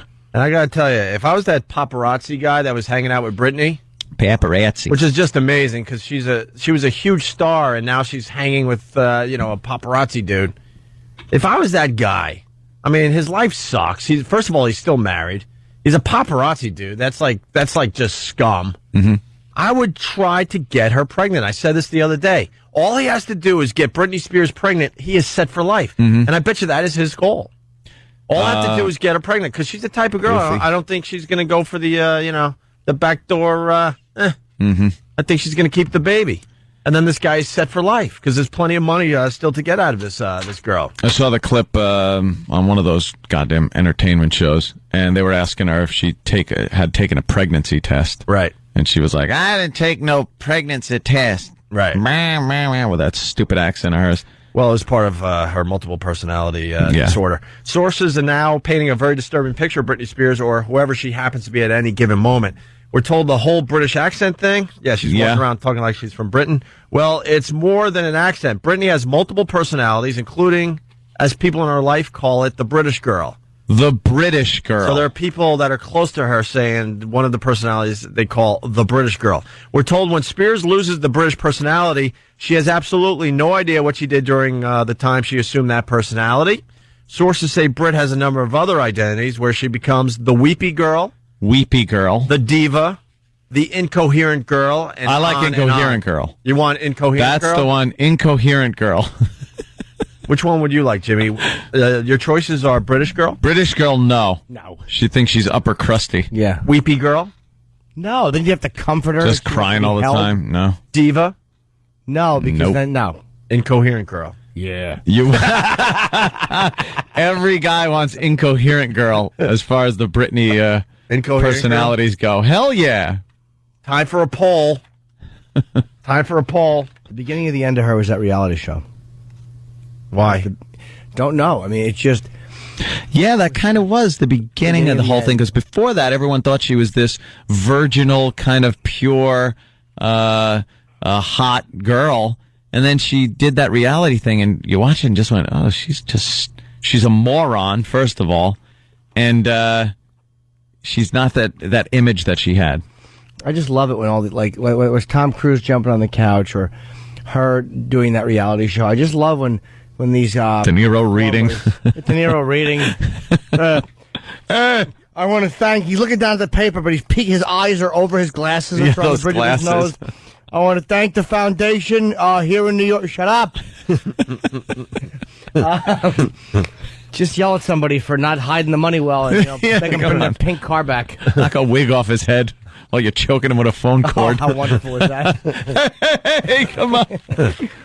But I love it when they prove what asses they really are. Yeah. That's wonderful. All right. So that's the latest on Brittany. Whatever. We don't really give a crap if she gets help. No, I like the fact, though, that there's actual personalities. It's not just kind of that she's a little wackier one day than the next. There's actual people. Yeah. This British girl. Yeah. Who no one wants. This is going to end with another pregnancy. You watch. That paparazzi is going to be a lucky dude. He's going to win the lottery. That's his goal. I'm convinced of it. We got another creepy dentist. We love the creepy dentist on this show. Yeah, dentists are just ghouls. It brings up one of my favorite bits on the show, the perv switch. We all have the perv switch, every single one of us, but we control it. That's the difference. Whatever happens in your brain, you control the perv switch. You start thinking crazy stuff. You look at a girl walking toward you on the street. You start thinking quickly what you would like to do with that cleavage. Yep. And then you see that the Starbucks is right there, and you go about your day. Mm-hmm. But for others, the perf switch goes off, and they can't control themselves, and they just lose their freaking minds. Right. You know, some in very funny ways, others in very horrific ways. But we all have it. It happens, you especially with the dentists, because they get women that are laying in front of them, anesthetized. They're pretty much alone in the room with them, and they're looking, and maybe she's attractive, and he's just being a dentist, going through filling teeth. All right, I check the X-ray here. It looks like this. One of her, the lower bicuspid, seems to need I gotta feel those cans. I need them. Jesus Christ! Open that shirt. They just lose their minds in a split second. But before it gets to that point, Ant, you got to do the dentist as telling the assistant to go down the hall and check the. Oh, of course. Yeah. Well, I got it here, nurse. I've got it. You can go down the hall and check on how much X-ray film we have left. Could you do that? Because we have a pretty heavy load of patients today. So, okay. Thank you. Yes. I'll be right here with the patient. All right. Let me look at this tooth. Yeah, that's the one that looks a little sensitive. She was having a little problem with that. Oh, God. Oh, I gotta see her. Oh, my God, I got to take those pants. I got to see her. The assistant comes back in the room. Yes, this was... And the patient's hair is a little off, and the clothes don't fit quite right. The shirt's buttoned where you put the wrong button in the wrong buttonhole. Yeah. Oh, nurse, well, so you're back. No, there was a little problem with the suction thing, and it drooled out a little bit. I was hoping everything would be okay, but... All right. She's coming around. You're fine. You're fine. Mm-hmm. Just lay here in recovery for a while. Yeah. Is this supposed to be dentist office music? Oh, wow. Hold on. I'm doing dentistry in an elevator. Yes. And now I'm doing it at... Or as a Peanuts cartoon. Wow. All right. On the sound effect. Yeah, absolutely. Absolutely. Hey, here we go. So here's the latest story on a creepy dentist. Robert Boyda Jr. is an oral surgeon in Mount Lebanon, but today he did not go to his office. Instead, he came here to Allegheny County Police Headquarters to surrender to authorities. Police say he sexually assaulted a number of his patients. 8 o'clock this morning, Dr. Boyda arrived with his attorney. Take a look at the criminal complaint. 16 different counts of sexual assault against 4 different patients, all at his offices in Scott and Robinson Townships. All were under anesthesia while having their wisdom teeth removed. Most of the details here are too graphic to repeat, but one patient recalls Boyda exposing himself 3 to 4 times. Another says she woke and the dentist had his hand under the blanket covering her. The most serious accusation from another patient, she says she recalled being reclined in the dental chair and Dr. Boyda was straddling her. Oh my God. These Straddling. Sorry to the victims, but these are my favorite stories that pop up. These horny dentists. Sorry, you guys are just creeps. You're just ghouls. Straddling her. What a great visual. Yeah. I think that's a compliment, by the way. Oh, to the victim. How horrified is the dentist, though, when he's straddling her and all of a sudden he sees those eyes flutter open and look at him and you can't not know you're caught. Right. All right, do I kill her or put her back under? You got all those trays and equipment in the way. That's not easy to just, straddle. That's another reason. That's another reason why dentists are always getting caught. I think they're too scared to kill the people that they've just molested. Mm-hmm. It's one of those things. A dentist can't quite close the deal like that. Well, it's kind of hard to do in the office, too. I mean, someone goes in for wisdom teeth, and all of a sudden their husband comes to pick him up, and you're like, God, I don't know where she is. I don't know what happened. She left. She got up and left. She was fine. I was in the waiting room. I didn't see her. Well, what about Went for a jog. What about the case we talked about on the show down there in Chinatown? There was was it a dentist? I think it might have been a dentist. Where the guy, something went horribly wrong in the office with the anesthesia or something, so he just put her out on the sidewalk. Oh, right. And she ended up dying? Yeah, just dragged her out of the office and threw her on the sidewalk. They do that occasionally when you get these guys that live in an apartment that say they do liposuction. Right. And corrective surgery and things like that, plastic surgeons. And they came from Guatemala or something, and they're renting an apartment. People actually go to these people and get horrible infections, and whenever something bad happens, they find them kind of laying out on the street. They just take them out. Sorry. Oh, well. Here's the second part of the story, and of course, there's a lawyer involved trying to help the dentist out. What do you think the lawyer's angle is going to be on this there, Jimmy? That they're lying. I mean, or that he has some kind of a sexual compulsion problem. He may have to acknowledge it. If enough women come forward and he sees it as unwinnable, you have to say it's a sexual compulsion. Yeah, you're going to say that? I think his thing is going to be, no, these women are under anesthesia and they're kind of hallucinating. No. He's just doing things that dentists do. Sometimes they do have to get some leverage when they're pulling a tooth and climb on board naked. Yes. Or sometimes when applying like, when you're going in for cleaning, a lot of times the toothpaste tube will be squeezed and moved back and forth in front of her face, and then toothpaste will wind up on her cheek and on her collar and her hair. Well, let's find out. Here we go. Boyda's attorney calls these accusations ludicrous. He says the doctor is never alone with a patient. He blames this all on anesthesia. You don't criminally charge somebody based on hallucinations, and anesthesia is a hallucinogenic. You base them on very firm facts that don't exist in this case. Sorry, but you got 4 different people who are saying essentially the same thing, making same accusation. You know, these girls are in and out of consciousness and saying they're having these dreams or visions. The one girl on the most serious charge says that it was a flashback, and I think that clinically, I don't think you have flashbacks based on anesthesia. From here, police took Dr. Boyda to a magistrate where he officially entered his plea of not guilty. After that, he will have a preliminary hearing, and more than likely after that, he will go to trial. At Allegheny County Police Headquarters, Ari Height, Channel 4 Action News. Action news. Action news. Oh, boy. Some action, all right. They got action news. See? They went with the old hallucinating. Oh, she's stories, visions, dreams. I don't know. And then they'll look into her past, and they'll find out she, stripped one time at a strip club, and she can't be trusted. Yeah. And then they'll throw the case out. Someone dream about that clam chowder on her on her shirt. Somebody on instant feedback. If you're instant feedbacking from a cell phone, leave your name if you want credit. This person writes, wait, 16 complaints by 4 women? That means they went back 4 times each? Yeah.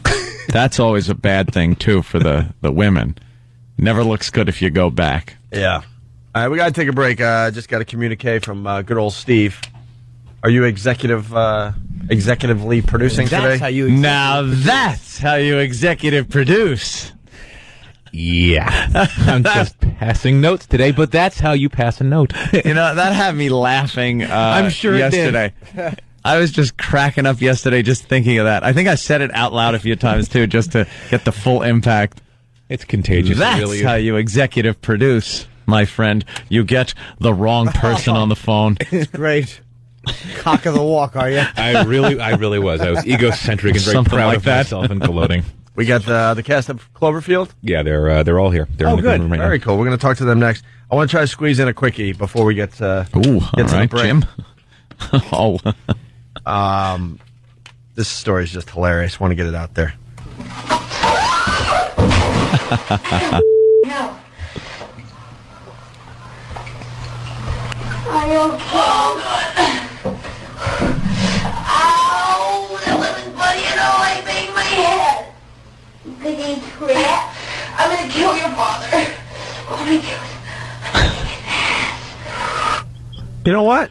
I have no idea. We're going to tell you what that is after the break. I thought it was a news story. I didn't know it was the actual clip. Is there a video? We'll find out. Oh, it has to be audio from a video. All right, after the break. What is that? After the break, we're going to tell you what this is. No. Are you okay?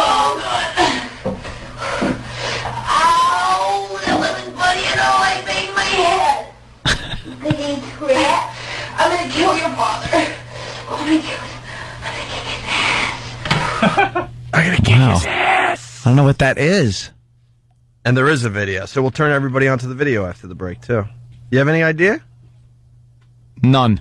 None whatsoever? None. Jimmy? I certainly don't. Are either one of them retarded? No on that. All right. You know how many reporters have said that when this show gets in trouble?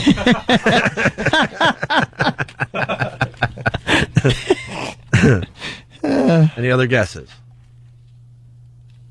No? All right. Obviously somebody hit their head. Yes. And someone's father is to blame. Yes. That's what I'm getting from. I'm trying to, just pick it apart a little bit. But why would... Is it I don't know. I can't figure it out. One more time. No.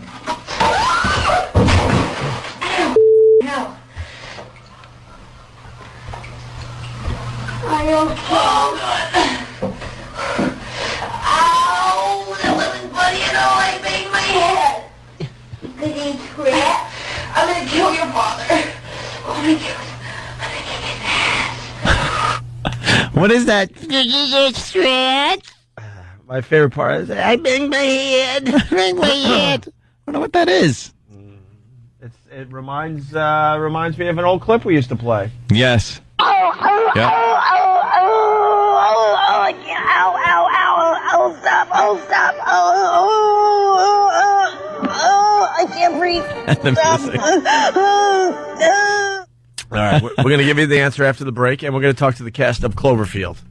Nice. It's Opie and Anthony. You're checking out the Opie and Anthony show. Another busy morning, by the way. Did you guys hear that sound clip in the green room? Any of you? You were too busy yapping and getting your coffee, right? Talking negatively about the show. Yeah. Actually, I just want to play this clip again, and then we're going to talk to the guys from Cloverfield. But if you want to play along, and the girls, obviously, the beautiful girls. Beautiful girls. Not this morning. Huh? This is this morning. Really, you guys are really hot. And I guess we should say ahead of time, girls are like kryptonite to us. Oh. When we get pretty girls in the studio, we fall apart. It's a stupid boys club, so we sit here and just go, look how hot she is. Awful. We're supposed to be like shock jocks and beat the hell out of each other and stuff, out of guessing things, and then we get pretty girls and then we fall apart. So That's very sweet. as you can tell, as I try to explain that, I'm falling apart. So stuttering, muttering. Anyway, we're trying to figure out what this sound is, and then we're going to talk to these guys. What do you think this is? No. Are you okay? Ow, that wasn't funny at all. I banged my head. I'm gonna kill your father. Oh I have no idea. Well, we heard something like that. I thought it was the Atlanta woman that stomps on graves. Oh, it's one of the best ones ever. Yeah. Green room. About the Atlanta woman. The grave stomping. You played that though, didn't you? Yeah, and she falls down and gets the wind knocked out of her, but she can't. They're still playing the bad music behind it, and they don't know she's near death. Like, oh, do we have the whole clip? We should play that. Oh, and the anchors, when they come back to him, they're like, yeah, because they can't be regular people. Right. Oh, that's terrible. Yeah, I hope she's okay. Yeah. And then, anyway. Real genuine. But I don't know what that clip is, huh?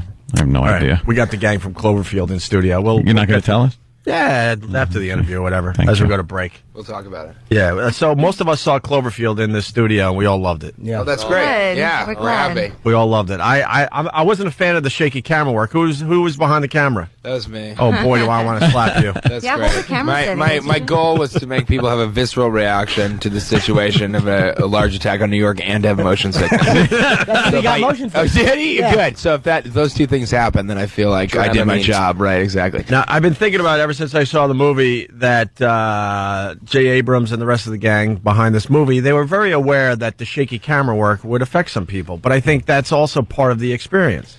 Yeah, you should probably sit in the back of the theater. I know. That's. I guess that's what we should tell people, because where Jimmy sat, he wasn't affected. So I was in the last row. I saw it. So I could see the walls on either side. Or take some gravel or something. You know, that's good advice though, because a lot of people are going to go see the movie this weekend. If you're a wimp like me, go to the back of the theater and it might not affect you. It's not as bad if you sit in the back. It really isn't. I think you also you get into it. Like once you've seen it for about 20 minutes, you sort of get used to the way that it's shot, and hopefully don't get sick during the sick during the way. There's people going with patches behind their ears and those dumb wristbands. There's going to be 5 people seated and like 300 crammed into the back like a porno theater. Guys cruising each other in coats. It has that effect of a porno theater, I think. I really liked it though, man. It's like I had heard just like, all right, it's a monster movie kind of. You didn't know what to expect. And I'm very rarely on the edge of my seat when I watch a film. They're small seats though too. They're very. They really were tiny. I was kind of, my ass was hanging the popcorn on the floor. No, it was, but it was really. Everything to me was unexpected about it. I had no idea what the thing looked like. I had no idea where it was going to go.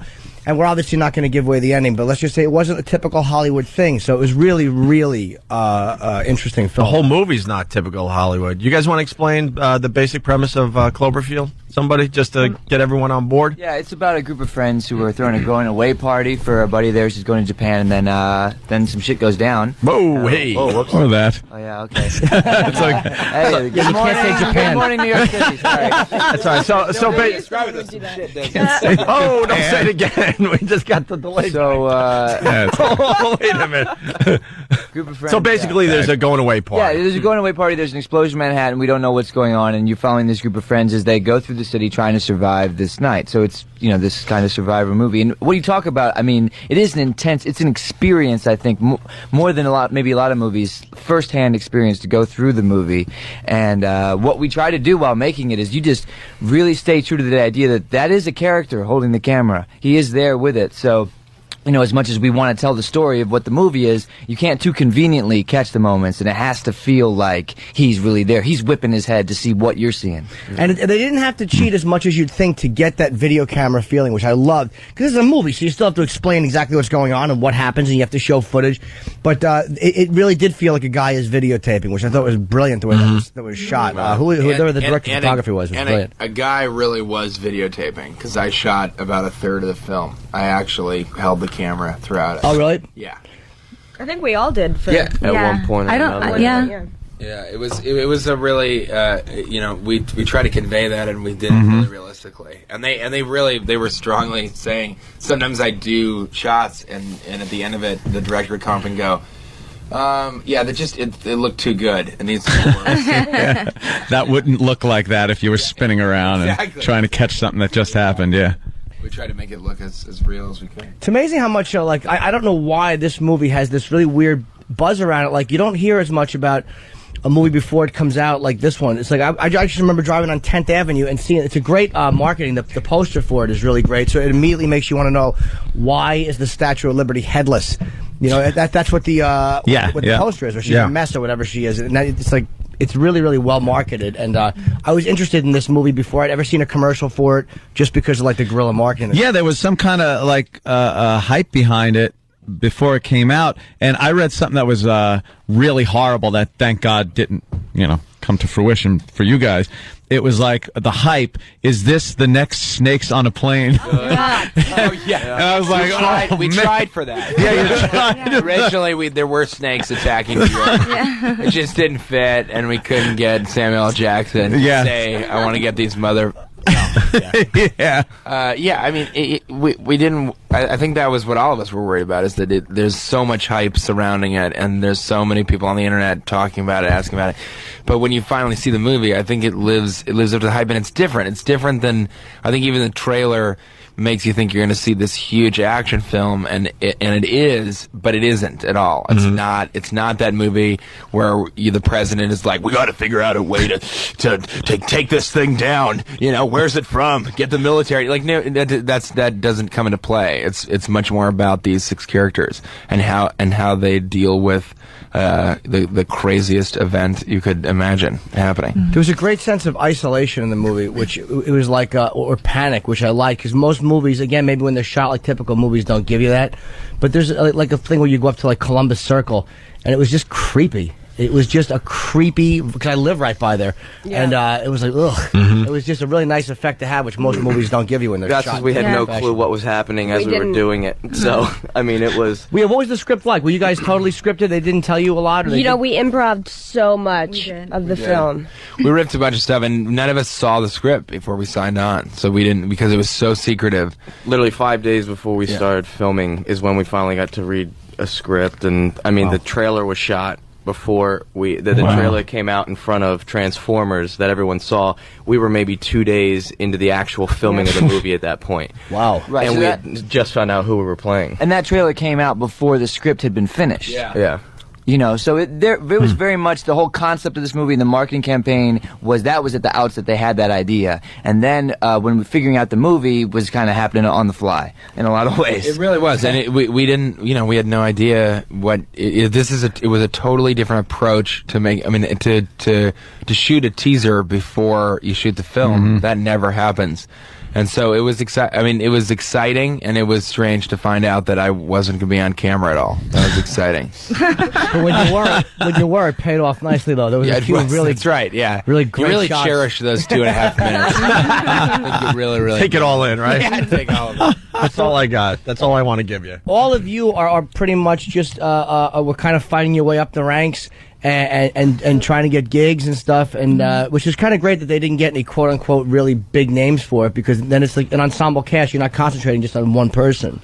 Yeah, I think if anybody recognizable had been in the film, then it wouldn't have had that feeling of being as real as it you're just like, hey, he was in that other movie. Yeah, exactly. I mean, if you can suspend your disbelief and believe that you are watching a tape that the government found, I think that's the ultimate experience of the movie that we tried to have. So, yeah, you needed to have people that you don't really recognize. And that's not going to happen if you have Jerry O'Connell in it. Yeah, right. It's like, hey, wait, he's the guy from Sliders.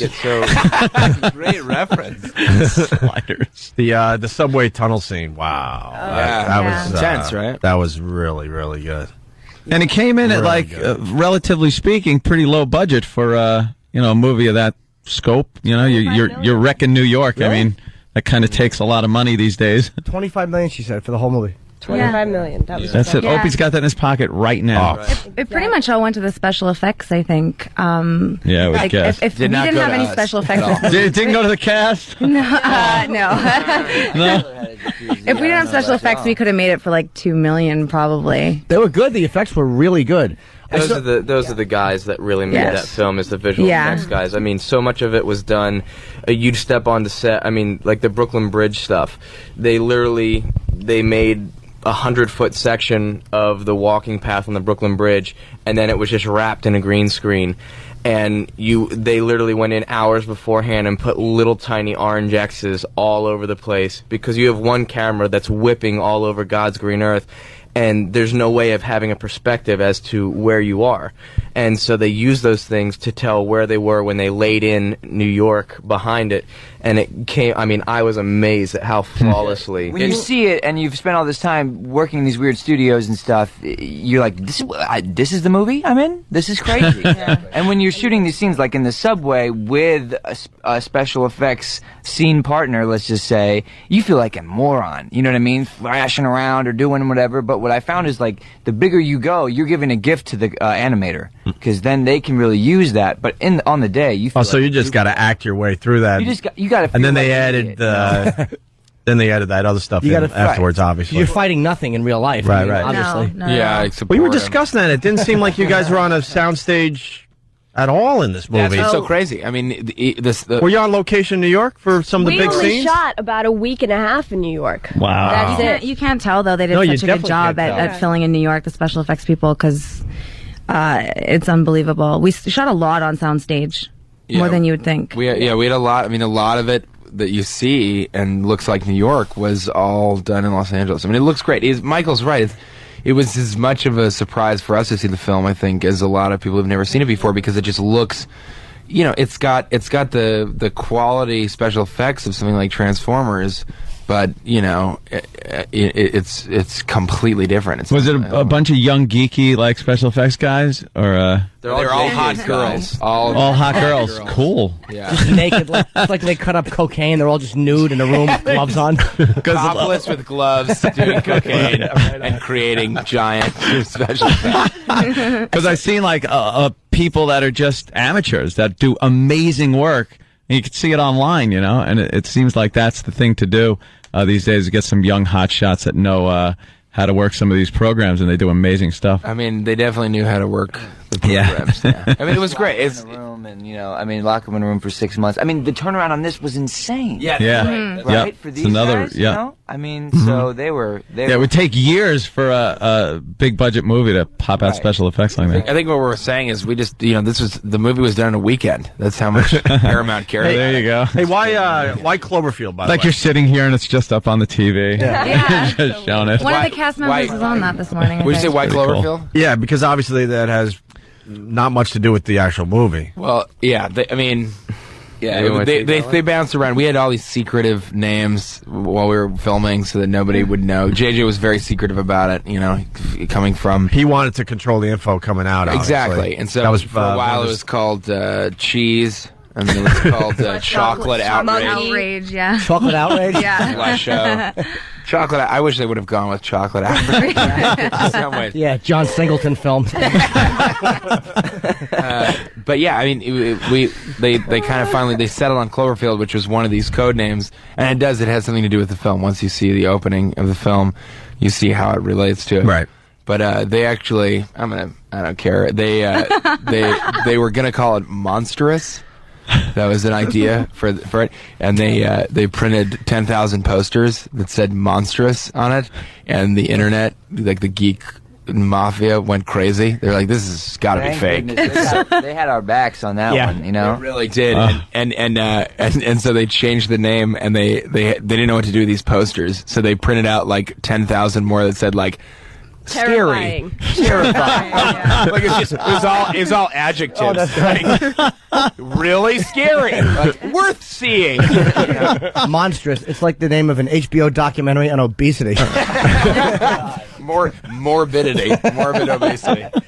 Hey, it's funny. The effects are so important because I saw The Mist. We had what was that guy's name that the guys directed The Mist? Darabont. Yeah. Oh, right, that's Stephen King, yeah. And he said he was on a very low budget, and I think he was kind of preparing people because it was a really good movie, and the characters were very interesting, but the special effects were like, and it was a really interesting movie, and it was like a sock puppet coming and attacking people. It was horrendous. So you guys did a great job with the effects on that, even though I know you didn't do it. Well, half the budget went to special effects, and that's the thing is I've been telling people it's like The Mist in that The Mist, the thing that I liked the most about it was not the special effects. It was what happens to these people when this thing occurs, and that's what's cool about this movie is you really it focuses on the characters. It's not.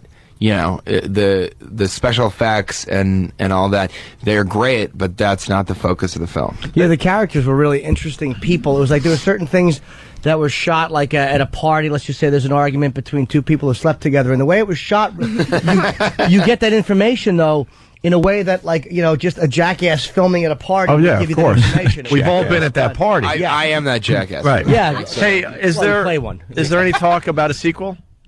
Not that we know of, yeah. We've been filming it for 4 months now. But Yeah, it's already in the works. Yeah. How would that work? I don't know. That would be- I think once you see this movie, you'll probably think because there's a lot of the sequel goes out the There's a lot window of pretty unanswered quickly. questions. I wasn't sure you wanted me to say that, but there's definitely.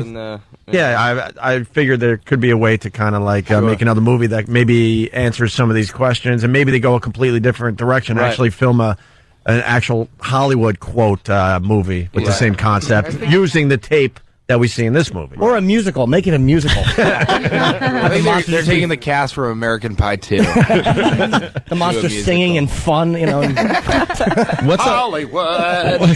What's like the biggest parts you've had? Have to. He's winning. What's the biggest parts you've had before this Before movie? this? Yeah. I'm not that big. I've done a couple other movies. Come on, say Really? the one that you've done. Come on. What movie? One called She's the Man. Yes. Divine. Oh, boy. All right. Yes. See, because I knew you looked familiar. Oh, really? Huge Amanda Bynes fan. By the way. Yes. Wait, what is She's the Man? Is that a big film? I don't know that. Well, it was a movie. It was like a take on 12th Night with Amanda Bynes. She dresses up as a guy on a soccer team, and yeah. It was more like for the young, like the 12, 13-year-old girl dressed like a guy. comedy like that, yeah. Oh, wow. Difficult life. Yeah. Not a guy dressed like a girl like you're used to cruising around the streets We've for, all Jim. made errors. So that was your Yeah. biggest What about episode? you? I'm on this TV show. It's called October Road on ABC. Ooh. Okay. Yeah. See, that's nothing to sneeze at, as they say. How many episodes do you have? The writer's strike is really... Our writers are so amazing. They wrote our whole 13-episode order. So we're finished shooting now, and we have about 7 more episodes there. Yeah. Because then you can't do rewrites. If you have to shoot now, there's no rewrites. So it's just exactly. Like either improv it or it doesn't get shot right. Yeah, they got all of them out. It was amazing. Oh, cool. Mm-hmm. How about yourself? I had a film come out, I guess 2 summers ago, called Poseidon. All right. Big giant boat. I think we heard about that one. Chainsaw Massacre, a bunch of other things. Yeah. So. Oh, did you get to talk to Arlie Ermy? I did. That's what took us out of the film, was him in that movie. Because all you're seeing is Sergeant Hartman. Yeah. No, he did the entire Full Metal Jacket. Oh, he loves doing that speech. The entire thing, and he's obsessed with that. He did it for us, and threw all our names in the yeah. The most vulgar man I've ever met in my life, and I could not keep a straight face the entire time we were filming. Which is good for the Texas Chainsaw Massacre. Yeah, just to be giggling and fun. Yeah, that's right. What? Family film. Yeah. Who are you in Poseidon? Because I saw that. I don't really remember it as much. I know it's a shorter movie, but you worked with Dreyfuss. There's some cool people in the movie. I played Kurt Russell's future son-in-law. Yeah. Okay. I thought you looked familiar. Yeah. Oh, wow. Yeah. Great drowning scene he did, too. How creepy was that? Phenomenal. Drowning. Yeah, that was awful. Jesus. Yeah. Felt like I couldn't breathe watching that. I know. I think I have emphysema because I swim in the pool and I'll hold my breath for half the pool. And I actually thought of that scene. I'm like, oh. Right. I like a lot of people said that they, as they were watching it, they'd catch themselves holding their breath in every underwater scene and everything. I thought it was interesting. Yeah, because it's much better shot than the original. Right. Which, big fat Shelley Winters being dragged out in stockings. Any of those movies where they have to go under and through tunnels and stuff, I would just be like, I'd be dead. I would just die. There's no way you're going to be that, pumped up with adrenaline and be able to hold your breath longer than 3 seconds. Yeah. Okay, so movies are creepy. You were in a couple of big films. How about yourself? Me, not many movies. In high school, I did this movie called Newport South, which was pretty bad. But I had a small part. I played a football player. I had 3 lines. It was like we were talking about. I had some line like, "What kind of bag?" was my line. And my favorite thing of watching the movie was like, because I spent 2.5 weeks on set, missed school, got to hang out on the set with all these hot extra girls and just sleep a lot. And there's this frame, like in the lunchroom scene, I'm in the corner, like giving my friend a high five. I just like to freeze it and like look at that and be like, I got paid. So no, not in any movies. This is a big one. How'd you get this one? Just auditioned? He was in the Black Donnelly. Oh, okay. Black Donnelly's a good show, man. Thank you, man. Really good I show. the youngest brother, Sean Donnelly. Yeah, okay. What's that on? I've not seen that. Came and went, my friend. Yeah, unfortunately. I was going to say for you to see it unless you buy the DVD. It's too bad, yeah. It was right after Lucky Louie. Oh, boy, yeah. I know that feeling. Yeah.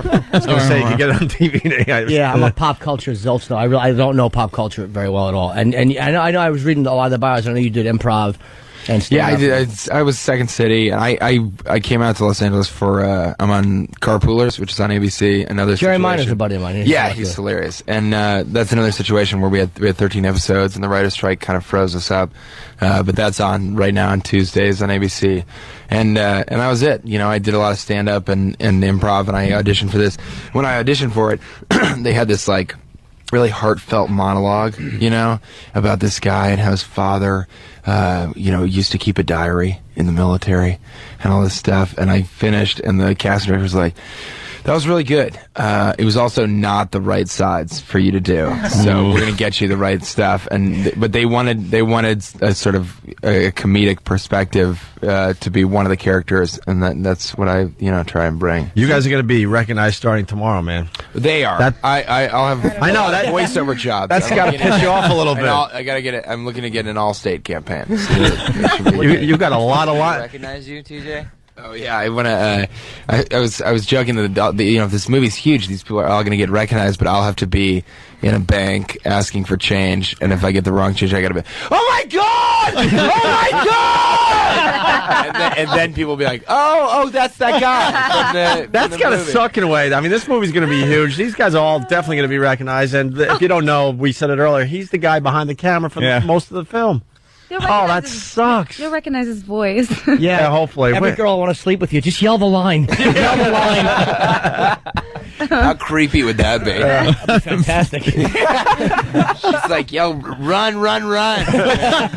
It's weird. Well, very good. We got to take a break here. I'm sure you guys got a busy day. You've been on TV. They got you all over the place. Yeah. What's the next stop? Everywhere. Press junket, I think. Oh, really? Yeah. This is our first thing for today, though. So. Oh, good. You'll remember the one girl's not here. The one who let's just. She's doing CW11. Oh, is that the one? Yep. Okay, yeah, she was great. She's kind of like the Ali Sheedy type of character, kind of like a weird, like, detached vibe to her, and she was great. She was emo. She took a good biting. Let's just say that. A fine biting. She looks good bitten. Oh, great. Oh yeah. Oh yeah. Well, the movie's Cloverfield starts today. Yeah, everywhere. Huge. Friday wide, as Roland would say. Roland, thumbs up, right? Yeah, Roland was the one that Roland was the one that pushed Cloverfield on us, and I'm glad he did it. Yeah. The movie was really good, and you guys were awesome today. They actually used Roland's head to roll down the street. I like Roland. Roland's got a giant head. Roland is in a very 1990s Nirvana shirt, giving the thumbs up. No, not at all. Yeah. A little thing about you see that T-shirt? That's all he wears in New York, and it's winter. The guy does not believe in a winter coat. Doesn't matter how That's how he cold walks it is around. out. He walks around. Yeah, in a he's t-shirt. nuts. Hey, can Roland come in for 1 second before we do we have 1 second? Oh yeah. I just wanted Roland. Could you give the big plug for Cloverfield because they all came in. Just please. Yeah, tell us what you liked about Cloverfield. It opens today at a theater near you. Fandango. What? What are you talking about? No, it's deep. But why, Roland? Why should people see Cloverfield? What did you like about it? It's a fun ride, scary, action. What are you quoting the posters again? In your own words, Roland. Yeah. Monsters. I hate talking on the air. It's good. It's awesome. sweat. It's a great film. Go to the theater. Fandango it. In the review, he has said Fandango more than any other word. know, right? Is he getting paid by Fandango just to say, I love Fandango, just Fandango it. Go Fandango. Fandango defending, go to the movie. Yeah. Well, I think you guys have a really good movie, man. I really liked it. It got a real reaction out of me. I had no idea what to expect, and I was really pleasantly surprised. And it comes out today. And it's gonna get a tremendous amount of revenue generated. So I'm sure you guys will have an option to do another one. You're expecting like number one, right? Box office. If only we could edge past Mad Money, you know. 1 star, by the way, for Mad Money, and that's more than it deserves. Yeah. It's one of those. Which one was it? Queen Latifah, or what was the 1 star? Oh, big fat neutron star just rotating in a circle, sucking up everybody's money in good rolls. We get it. You're sassy. All right, with that, we got to go to break, guys. Thank you so much for stopping by. Thank you, ladies. All right, we'll give the answer to that sound after the break. Opie and Anthony. Anthony, you. On your radio, no. How about a thank you to the cast of Cloverfield? What? A nice thank you to the cast. They were great. They were terrific. And we are all really digging those 2 girls. Yeah, the girls were beautiful. I actually got myself psyched at one point. I'm like, she was kind of looking at me, and then I realized, oh yeah, we're interviewing her. Yeah, dude, don't even try. Wait, am I getting a little look here? That's why it's like, don't even bother trying. I was gonna hit on one. It would have to be before the movie comes out. Yeah. Once it comes out, it's over, Johnny. I got no shot now, much less once it comes out. I'm just blatant because I was like, girls, picture, and I took a picture with the 2 girls, and I was just like, guys, could you move out of the way? You're like, guys, good luck to you. Yeah, good luck with Hope the you movie. Have a great opening weekend. I just want a picture with the girls. The girls. They were really cool, though, man. It's totally. It's kind of cool to see that, like, because none of them are jaded yet. As actors, it's like you have 5 people really psyched about a project that's coming out. So right. Yeah. I hope it does well. All right. We're going to go into a speed round. We got a 9 o'clock speed meeting. round. What the hell was that sound? Oh, you want to do that? I need to know. Okay, we can do that. And also, let's not forget. Donna wants to know. Donna wants to know. Don't wreck my linger longer. I can't help it. I still try to get the linger longer part in there.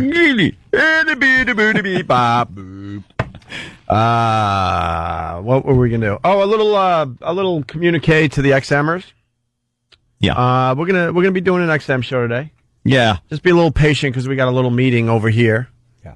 And then we'll go over there. Panties in a bunch. So if you hear maybe something that's pre-recorded, that's okay. We'll be there. Why are they taking another day off? We'll be there. Jimmy's eating. No. All right, we're trying to figure out what this is. No.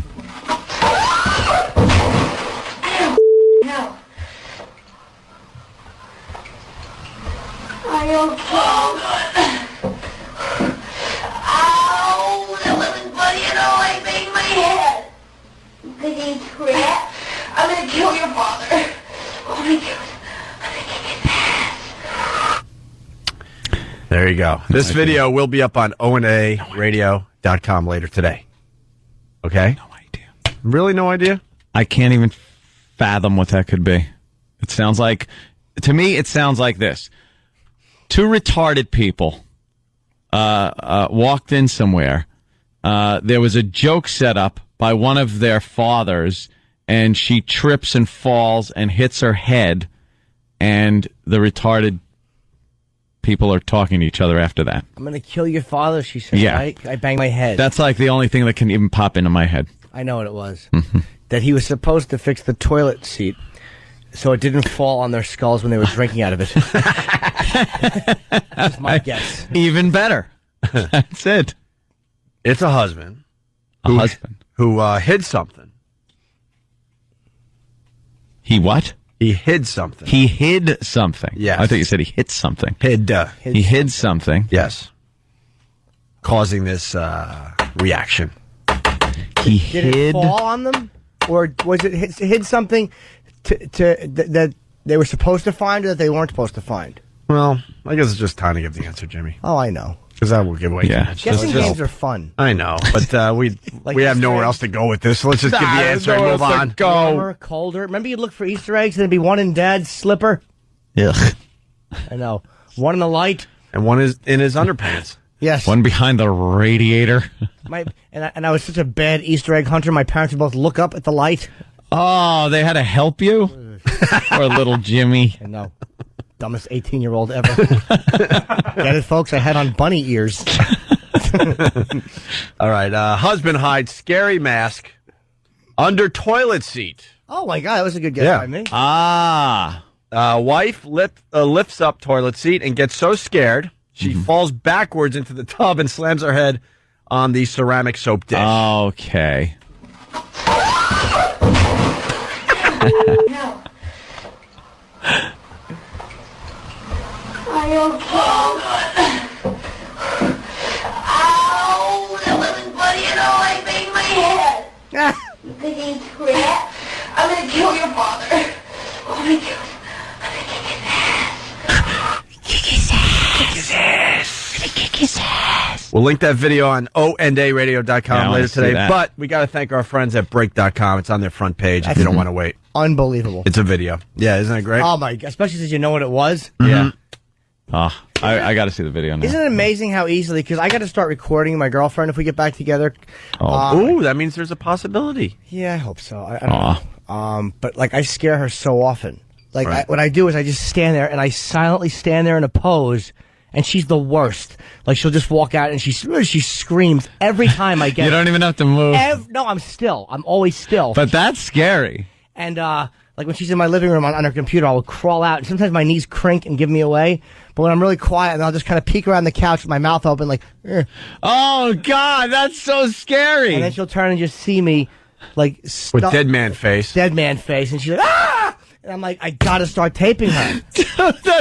That's horrible. Yeah, I love doing that. I love that. Oh, you gotta set up the camera. I know. I try not to get her in the shower, though, because I'm always afraid she's gonna slip and bang her head. Yeah. Like that. And I'd hate to kill my girlfriend. I'm gonna buy my camera finally this weekend so I can start filming crazy crap. Yeah. It's time. Hey, by the way, Jimmy, talking about your girlfriend and maybe getting back together, I got a question for you. Sure. I don't know if we are or not. I hope so. Now, you were looking at the beautiful girls that were in studio from Cloverfield. Yes. Oh, they were fantastic. They played, I forget the names in the movie, Beth, and I want to say Lily. It was Lily, right? Okay, yeah. Cool. So if Beth or Lily gave you the look. Yeah. Which I thought they were until I realized where I was. What would happen to the girlfriend? What's that? The girlfriend. Who? Beth or Lily? If they gave you the look, what would happen to this girlfriend thing that you're thinking about getting back together? Oh, yeah, I did mention that. Oh. Huh? Yeah. Sure, we could be friends. But, look, it's a career move. Right. Beth and Lily in a big movie. I don't know their real names. I mean, I know they're. Yeah. I just call them Beth. Hey, so we got word that there's a big meeting here at K-Rock here in New York City, the station we broadcast from. How funny it would be if Tom came out of the closet. Hysterical. Yeah, because of a certain arrest that was going to hit the papers in Westchester, and harassment by police officers. An arrest. He stopped in to use the rest area. There was a misunderstanding. Well, Tom finally came in and admitted that there's a meeting going on at 9:00. Yep. Here at K-Rock. And we got the audio from Tom stopping in earlier this morning. Oh, this is when we were talking to him about the meeting. Yeah, listen closely. He gave everything away. Did he? Tom, you got everybody wondering, why weren't we invited to the big meeting today? Huh? You're invited. All right, good. Invited. Is it a good meeting? No. Oh, good for the station. Yeah. Oh, yeah. It's not going to upset anybody's lives, and everyone will go on. Are you retiring? No. God, is this show safe for now? No. Oh no. Good morning. All right. Can you answer this? Is that the last good morning we're going to have? Yeah. Oh yeah. Oh. My bran muffins are getting cold. Can you eat it? Oh no. That one. Oh no. All right, boys. All right. Thanks. There's supposed to be something else. Let my people go. Do you know, if I wasn't here for that, I would have thought with that flawless splicing together. Yes. I wasn't splicing, Jimmy. What do you mean? Oh, no, they were dumping out the important information, weren't they? Oh, that must have been it. That's hence the sound of where it sounds like it's jumping around. They dumped out of that? Wow. I got to tell you, I think they do a better job with the beep game. It was almost like, what did you take? Like nursing scissors and duct tape? He wanted to go for the bad edit there. No, I know. Hey, one more story before we get out of here. This is a really interesting story. A boy calls 911. His mommy's having a real problem, and it didn't turn out too well. Listen to this. No. In Detroit, a 911 operator is on trial because she assumed that a call from a little boy was a prank. Emergency 911, where's the problem? Robert Turner was just 5 years old when he placed this call to 911, pleading for help. His mother had collapsed on the kitchen floor.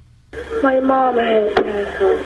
The first operator assumed he was a prankster and did not send assistance. 3 hours later, the boy called back and was scolded a second time by another operator. I don't care. You shouldn't be playing on the phone. I put her on the phone before I send the police out there to knock on the door and you're going to be in trouble. But by the time the second dispatcher did send police, Robert's 46-year-old mother, Cheryl Turner, was dead of an enlarged heart. Oh, what kind of... Is there a screening process for 911 operators? No, because every time there's a problem, they always sound like blithering idiots. And anytime there's a problem that makes the news, there's a screw-up, it's always that woman. Oh, my God. Did they read an ad in the paper? Does your personality suck? Do you not know how to figure how serious the situation really is? If so, you're qualified to be a 911 operator. Have you ever been in the middle of something and you realize there's nothing funny showing up at all? That's just happened to me. I was already caught in that dead-end character. You're in there trying to get out, but no. There's a little more to the story. Spiraled. I just want my mama back. I'm not so happy. The two operators were eventually charged with willful neglect of duty, the first time any 911 operator in this country has faced criminal charges. In court, those charges were dropped against the second operator, 19-year veteran Terry Sutton. I didn't believe that it was going to even go that way. Robert's relatives are very unhappy with the decision. My nephew had to suffer losses, so I just feel it wasn't right. I told her that my mom died. What did she say to you? Stop playing on the phone. The trial is slated to continue for the first operator to answer Robert's call for help, Sharon Nichols. Nationally, 1 in 4 911 calls are pranks, according to the union representing the operators. Still, I feel horrible for the family, especially for the young man who lost his mom at such an early age. A tragic lesson to be learned from a young boy's calls for help. Is it really 25%, if this is 1 in 4, of all 911 calls are pranks? That's weird because we all made prank calls growing up, right? 911 was always off limits. How was the off limit? That's what I'm getting taboo. at. You were scared to go down that road. I think that's kind of a lie. Yeah, that's what I'm getting at. 1 out of 4? No way. No way. You know how many 911 calls come in every day? I mean, what do they mean by a prank call? Yeah, is a prank just like a false alarm? A false alarm? Or is it somebody saying, hey, could you go down to the deli and get me a sandwich? I'm hungry. Do you have 10-pound balls? Somebody that type of prank? Yeah. Or is it just people that don't know what 911 is for? Right. This is a go until you call up and you say, hey, is your refrigerator running? And when they say yes, you say like, whoa, better catch it. Better catch it. Yeah, you know. Be dangerous running down the street. You got Prince Albert in a can. Yeah. When they say, yeah, you say, why would you want to put a hoop earring through that? But why would 911 say they did have Prince Albert in a can? Because they just may want to hear where you're going with it. They'd probably say, no, we don't, and then you'd be stuck. Good point, Ant.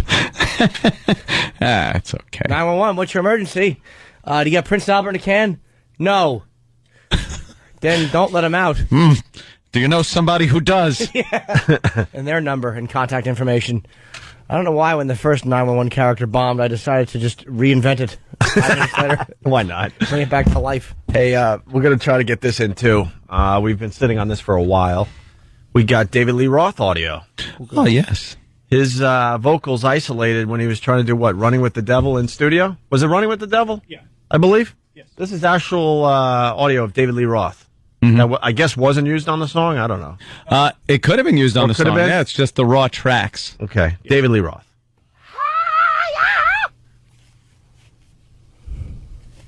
All right, that's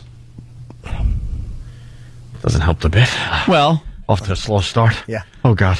I just like. Oh my God. Isolated. There was a reason we sat on this. I think. Oh God. A little better. These would be a little better. Hold on. Not getting much better. Sounds like that lady that hit her head on the soap dish. Yeah.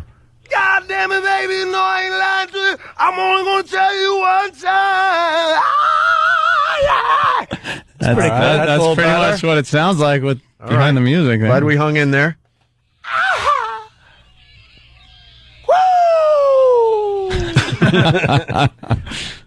I love isolated vocals.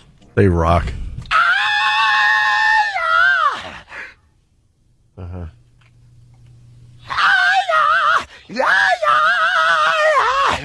Whoa! Whoa! And finally.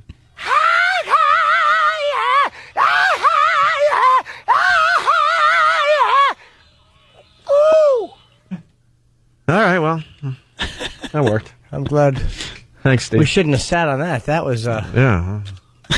That should have been, and that's how you executive produce. I guess we felt like bringing the average of the show down a bit, huh? Wow. We were doing too well there today. I know. Went from an A to a C+. plus. You thought I was going to do A minus, didn't you? Yeah, a little bit. All right. Well, listen, in honor of Tom Chiusano announcing his retirement at 9 o'clock, we go back to him singing Just a Gigolo from the Christmas party. I missed that. This is doing something more fun. This is Tom Chiusano. He's having hemorrhoids installed. Doing a little karaoke. Thanks. Implanted. Tom singing Just a Gigolo. We're going to miss Tom. We wish him... We don't know that. We wish him nothing but the best. There's going to be a lot of golf in his future. A lot of golf. You don't know that. You're implying that this meeting has something to do with Tom when I don't think it does. Yeah, he had an amazing career. Tom never said nothing to me about getting out of business. Tom loves the business. He worked with two of the greatest shows in radio, and I think we should applaud his career today. What were the shows? Us. Yeah. And someone we're gonna have to work with again. Slow clap for Tom's career. What do you think? That's enough. In honor of Tom's retirement, this is him from the Christmas party doing Just a Gigolo. For the XMers, we will be live after this meeting at 9 o'clock, so bear with us. We're going to start a little late, okay? And if you're not joining us, have a good day. And I would say goodbye to JFK, but I'm sure they already took the show off the air, so or at least this part of the show. So. Yeah. If you're hearing this on JFK, what can I tell you? And thanks to the junkies. We'll be in touch. We'll be back. Sports junkies were always very cool, very supportive to us on that station. Nothing bad to say about them. And at this point in time, I have nothing bad to say about Don and Mike. What can I tell you? Yep. JFK has a good lineup. They got a lot of good shows, and we just never had a place there. Yep. Their midday should suck. Let's hope for that. This is the type of show you need to, you need like afternoon drive, you need morning drive, not to squeeze in the middle of like middays. Yeah. When people maybe will listen to you when they go outside for a cigarette, if they have a listening device as they're smoking. It's tough to get listeners that way. Yeah. All right. Congratulations to Tom and his retirement. Here's just a joke. I don't think he is. What are you talking about? I don't think he is. We shouldn't throw that out there. Steve, he's retiring, right? I don't think so. Maybe. You didn't see the cake that they just wheeled in? No. The balloons? A celebration, cake? yes. It was a big cake. Mind if there's cake, then I don't care. So, wish him well, Aunt. Good luck in your future endeavors. Good luck, bro. All right. This is Tom.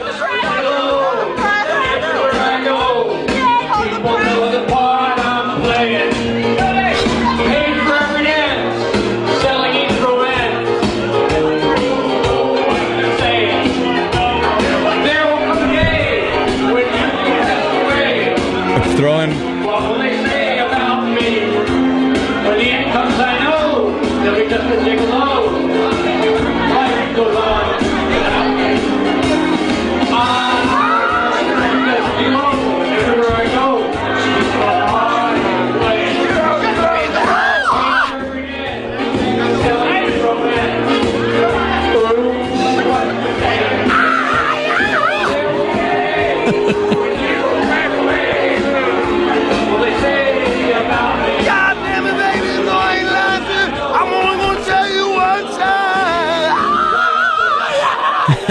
Wow.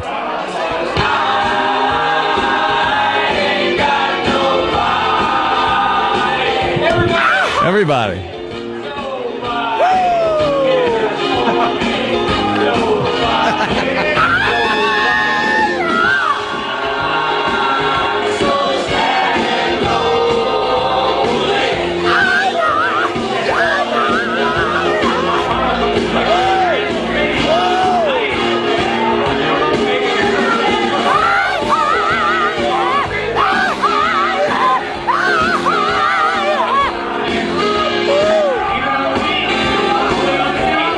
All right, we're making fun, but all kidding aside, congratulations to Tom. I like this. We really didn't know how it was going to work with us and Tom Chiusano because, you know, we used to beat up his big show back in the day, but he embraced us. He embraced this radio show, and he was nothing but terrific to us. So, nothing but the best to Tom Chiusano in his retirement. Apparently, the karaoke machine didn't have "I'm just a horse's ass."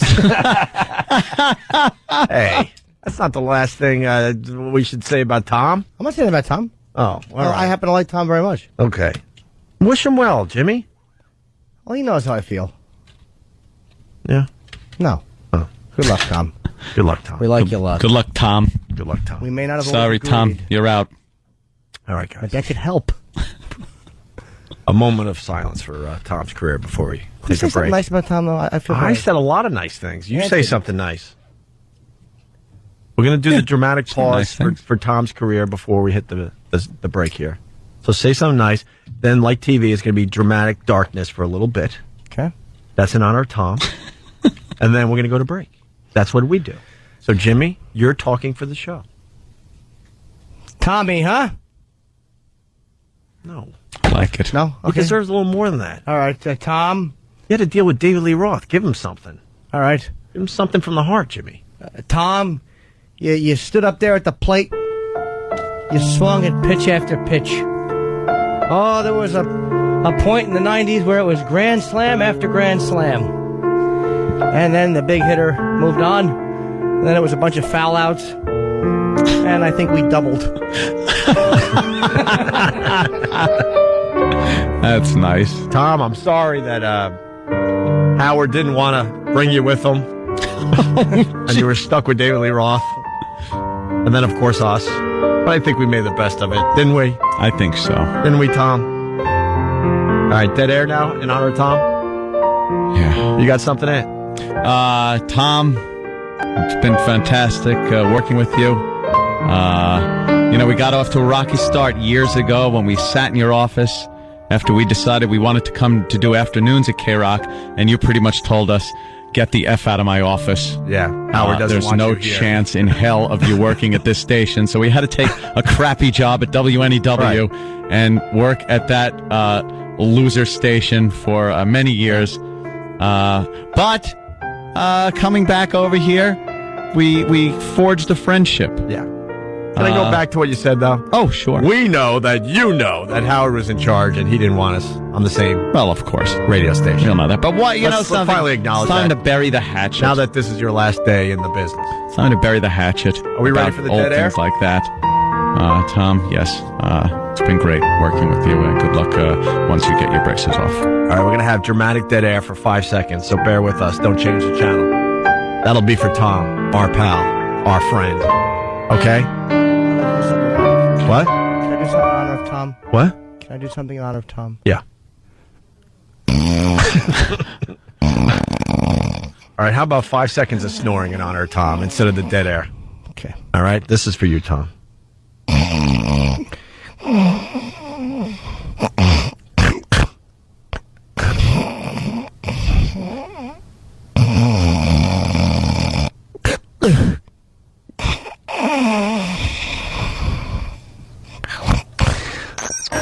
This is the Opie and Anthony Show. The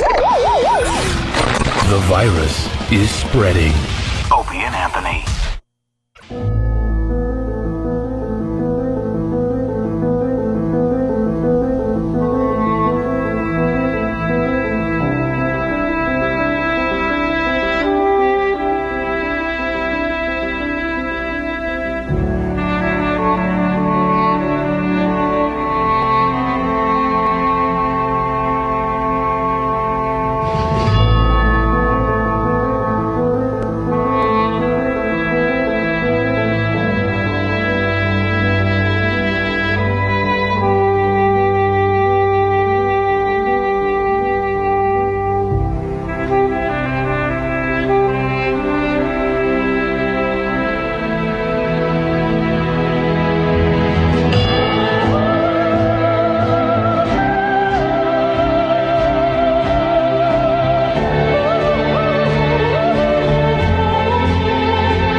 Fucking bullshit.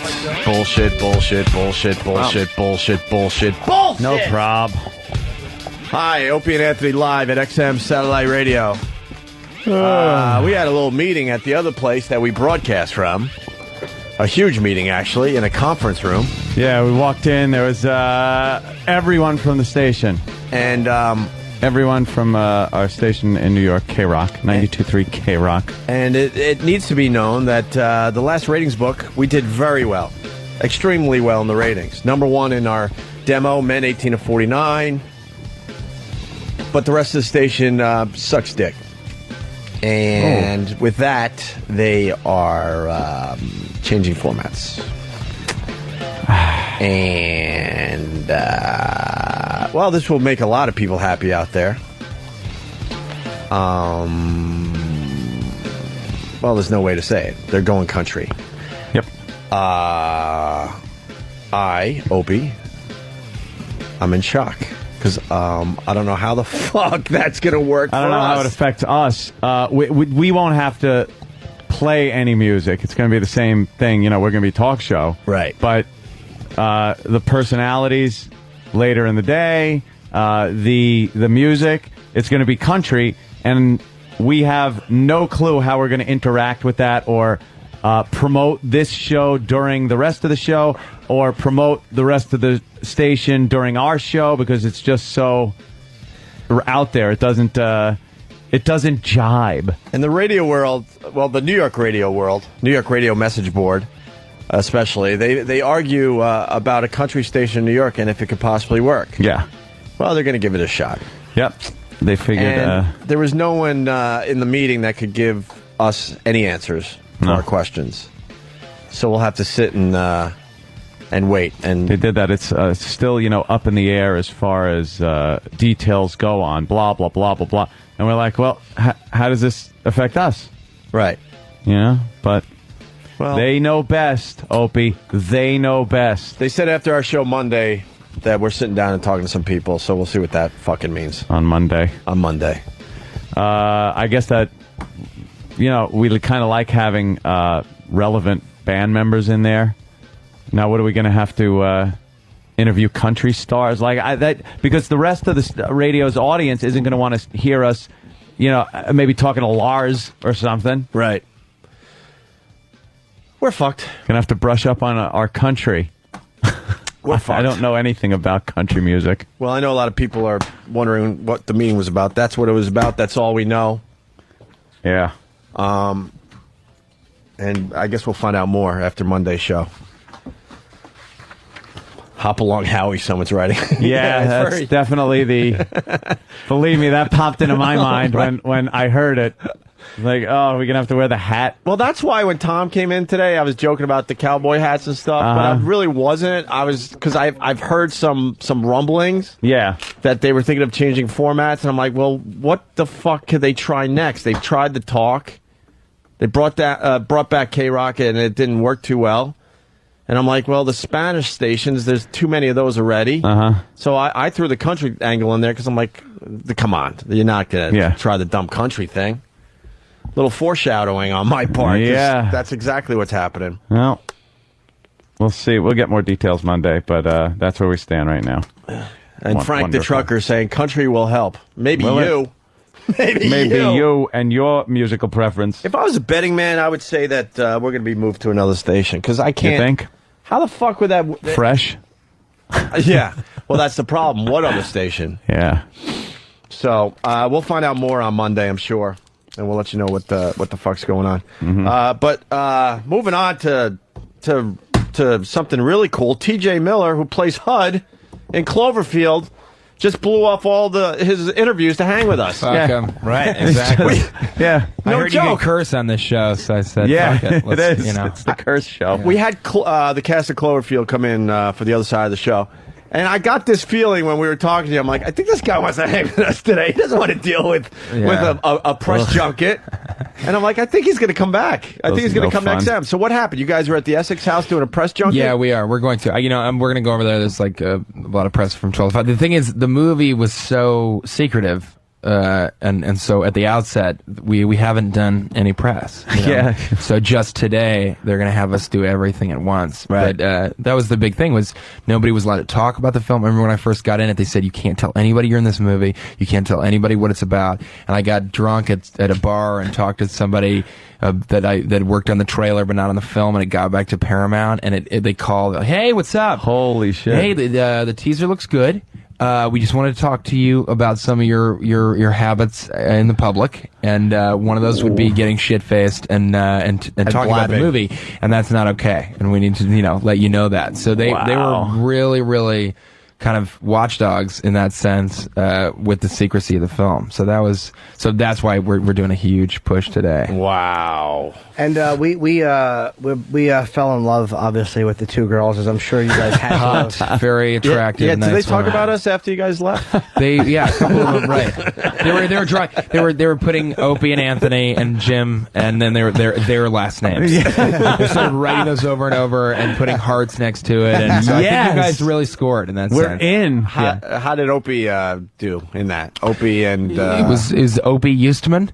and Anthony Lucas, and it was Jim David. I don't know why. I don't know how that. I don't know if you gave that vibe. He had the lead, though, right? He did. That's right. That's where the money is. The money was with Michael David.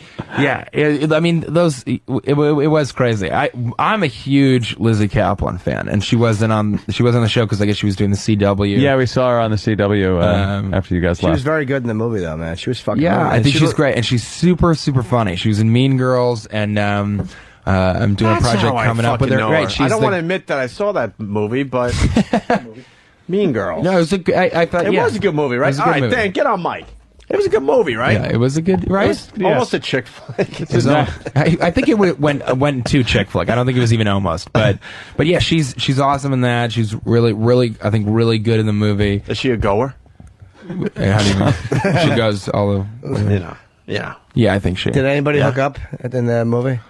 Let's get to the real questions. I think Mike Vogel and Michael David may have had something. Oh, really? Let's start Sexy. that Sexy. Let's get some TMZ stuff done today. That was the problem. Odette Eustman is engaged. Lizzie Kaplan is dating. Yeah, I'll go for it. She'll never hear it. Matthew Perry. From Friends? From Friends fame, right? Really? Does anyone know that? There's rumors. There's rumors of it, but she. But it's definite. I mean, yeah, I think they're you just got us on the TMZ page, baby. They're Send not an it item. off. But it's funny. I feel like he's dating up. That's what I really do. Because she's so funny, so good. And then Jessica Lucas is single, but she lives in Vancouver, so I think everybody's kind of staying away from that. I heard that Canadian kind of thing come out. Really? Come out. So Lily is single. Lily is single. All right, cool. I liked her. She was very good. Yeah. You loved her, right? I loved all of them. So what are you going to do, Jim? Showed interest. Is the one I'm going to Now, what are you going to do about that? What steps are you now going to take to make that work? I'll tell him my Vancouver hooker story. I got one once. Tell TJ. I got blown for I was with a bunch of sober people, and we were going to Seattle. Any story that begins like that, I love. It's with a bunch of sober people, and I was walking around Vancouver, and I got blown in an alley. I had $80 American left. And the girl blew me for 60, and then her friend's like, I'll let you pat my bum for 20. So her friend just kind of helped her out and jerked me off, and I rubbed her ass. So my last 80, I was blown, and this guy who was also sober, who I think had a much bigger dick, because the hooker's like, ooh, they were commenting on his dick size. He got blown next to me. Poor Jim. But after fucking Kenny Quick Cum finished, then the one came over with fucking seed breath and said I could rub her bum for 20. Really an enchanting experience. Kenny Quick Cum. I was like, you said $80 American. American.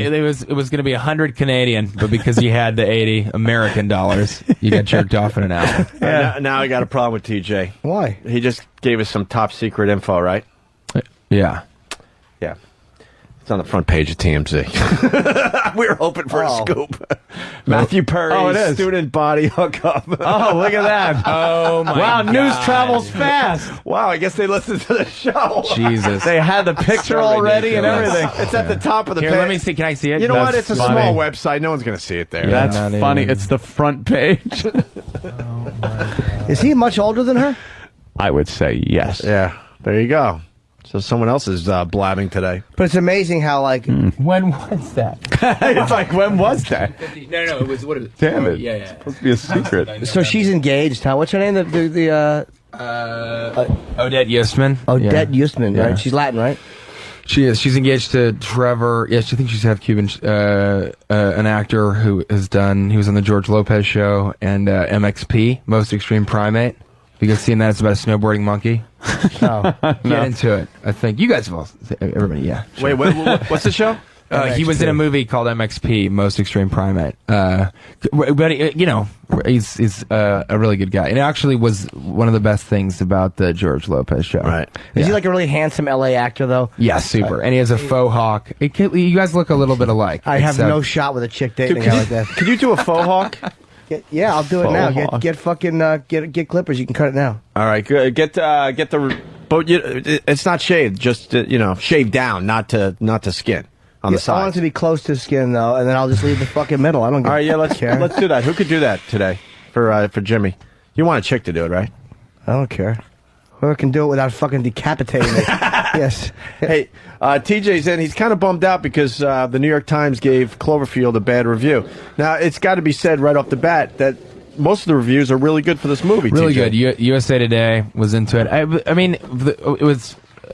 What's bumming you out about the New York Times? Well, the New York Times said, and I kind of agree with them.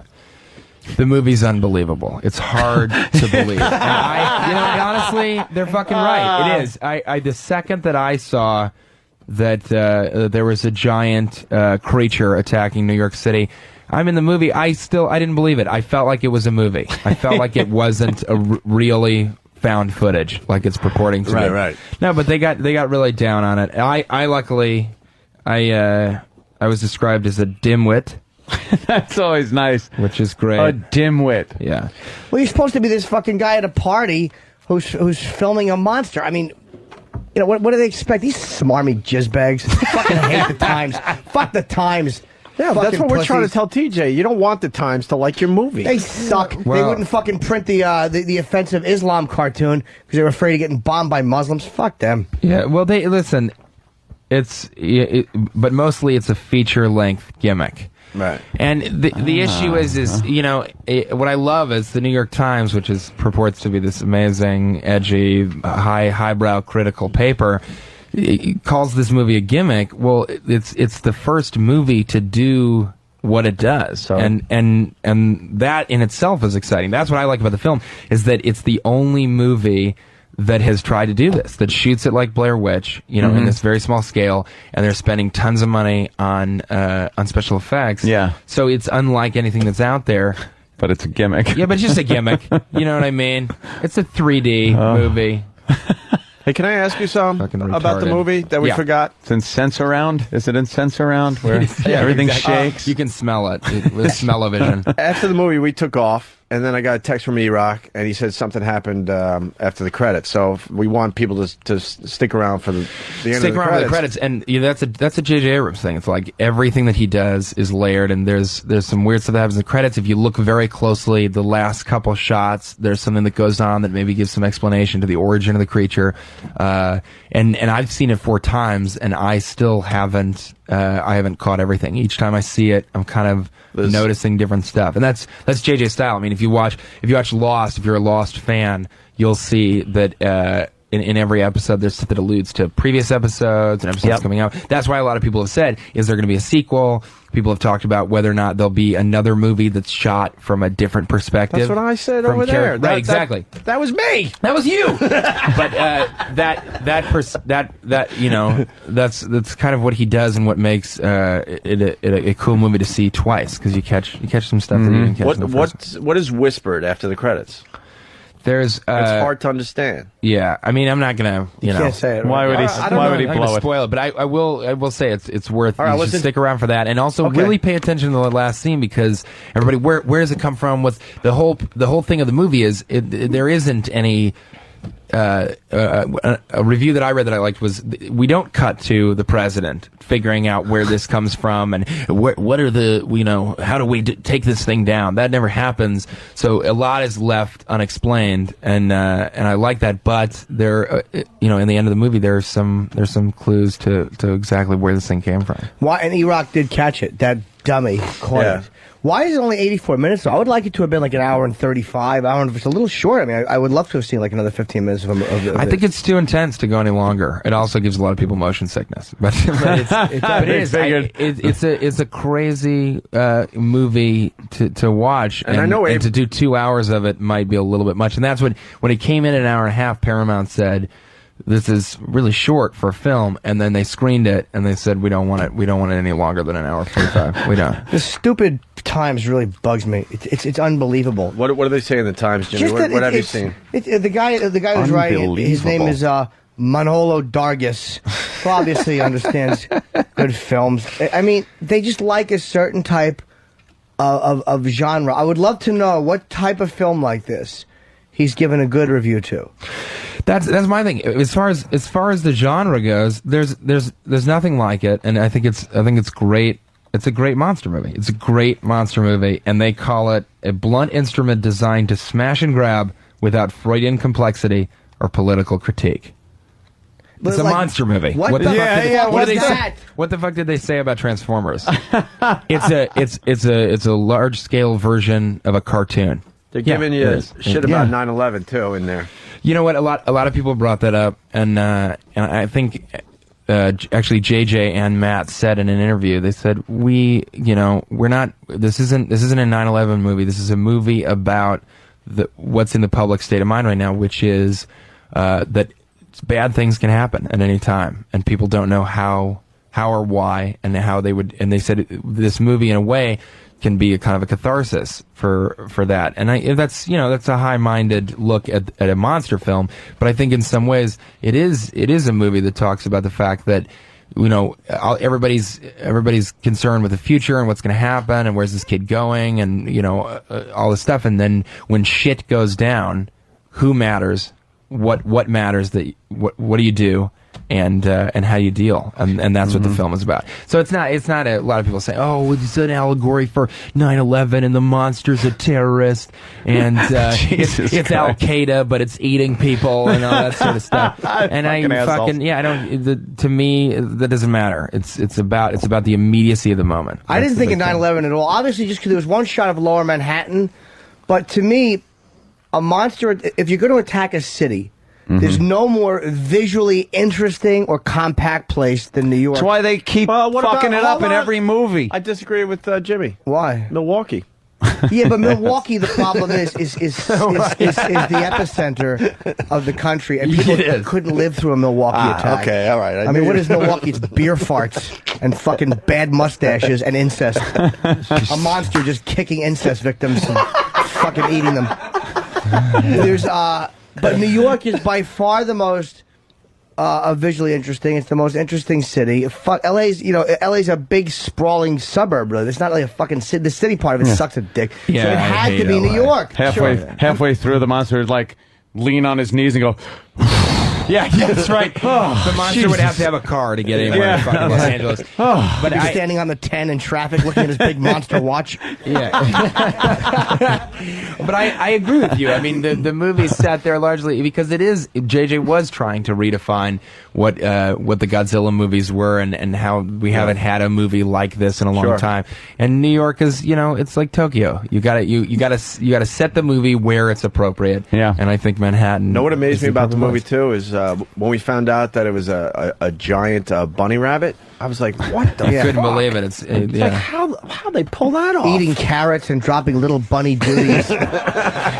There's rabbit shit all over Manhattan. That's why the New York Times was pissed because they have a giant rabbit shitting on. That's unbelievable. A giant rabbit. They don't grow that big. You find the rabbit is just nibbling on the tops of the buildings because he's hungry. But to us, it's like I like to think that there's like a couple listeners that go and see the movie and are really disappointed that it's not a rabbit. Yeah. Wait a minute, Opie said. And the beautiful thing too is this was a monster. Like Kong was a great movie, but had tremendous. I didn't like Jack Black in it at all. I thought it was. I thought Adrian Brody was. It was just way too long of a setup. Yeah. But the monster, at least, there was some kind of a connection you could have. The monster was of. There was no conscience.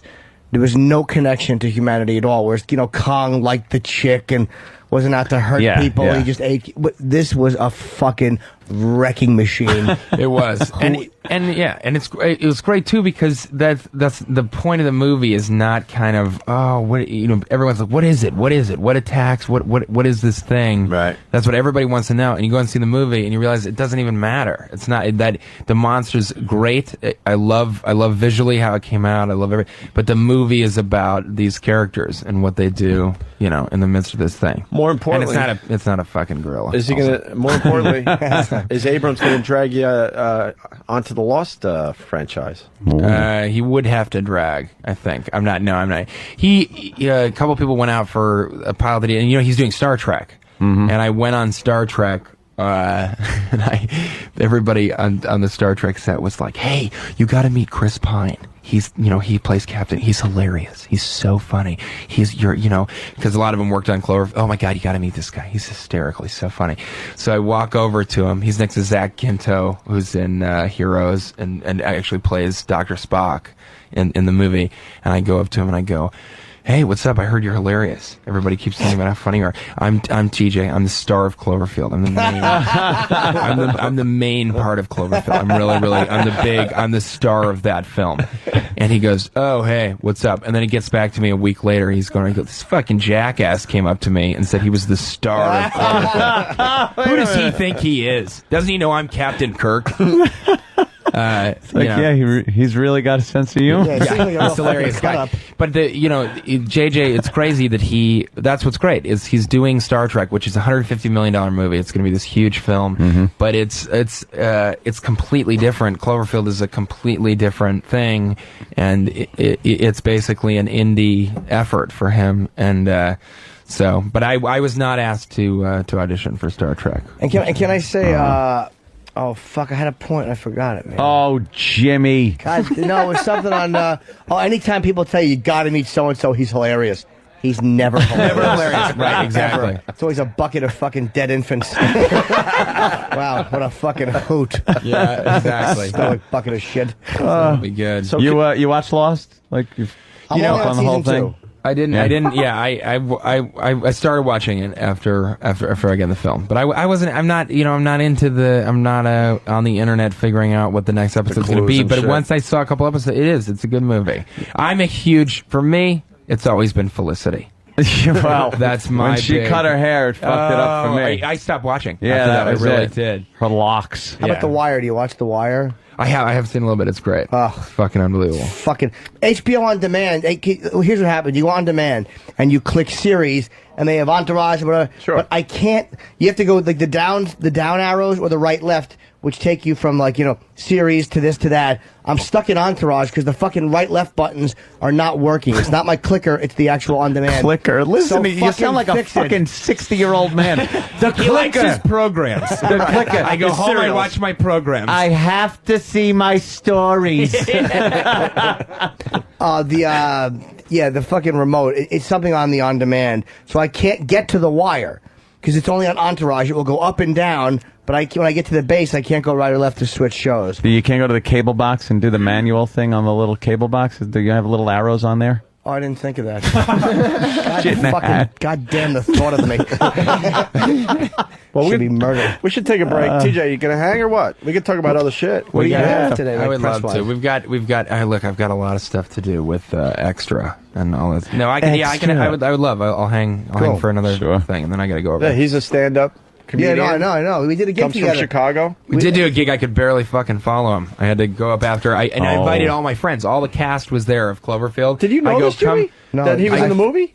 No, I had no idea. I go. Yeah, you guys got to come see me. I'm doing this great show. They all come out, and then I find out he was going to close the show, and I think you had to make a spot at the cellar. Probably. So he said, he's like, you mind if I go up right before you? And in my mind, I'm like, fuck, yes, I mind, absolutely. Jimmy, man, and then I go, fucker. no, it's fine. So they all come to see me, and see my set, and then Jim Norton just destroys up front, and then takes off. Oh, he's on first, yeah. I remember, I think actually one of the girls, I forget which one, maybe it was Jessica, the single one, afterwards said something like, yeah, you were funny. Love that guy before you. Oh, but it was great. Jimmy. Wow, Jimmy. Oh, the Canadian girl. Yeah. Well, I don't remember which one it was. Shit, I hope it's her. Yeah. Come on, single Canadian. Jimmy's already prepared his apartment just in case. Absolutely. It's not a. You got maple syrup everywhere. There's not Canadian flags. There's not even a sign. He had a girlfriend. It's all in boxes in the hallway. Yeah, my spare bathroom just has fucking clothes piled up in it, right in the tampons shower and whatever else. And girlfriend leaves over behind your the place. shower curtain. Yeah. All her stuff. Fucking Valtrex that we share. All right, more with TJ from, of course, Cloverfield after the break. But we'll try to talk about other shit. Maybe Britney Spears. I don't know. Whatever you want. Whatever pops up. Whatever pops up. That's what we'll do. Yeah. Today, we're going to talk to a man who says to have a deadly weapon to defend yourself. I am an armed citizen. How about that? Is this really paranoia? I don't want to be robbed. I don't want anyone in my goddamn house. You're being attacked. Your life is on the line. What do? Pile the bodies up at the door. Do you have a knife? Do you have all that stuff around? What are you, crazy? Why would I want to get into a knife fight with somebody? How else are you supposed to stop somebody dead in their tracks? I will have the AK and the AR, one in each hand. Being overtaken. Rally point. anyone coming in the bedroom door is completely exposed to my fire. Zips and the wire. I will fight it out till the end, till somebody's dead.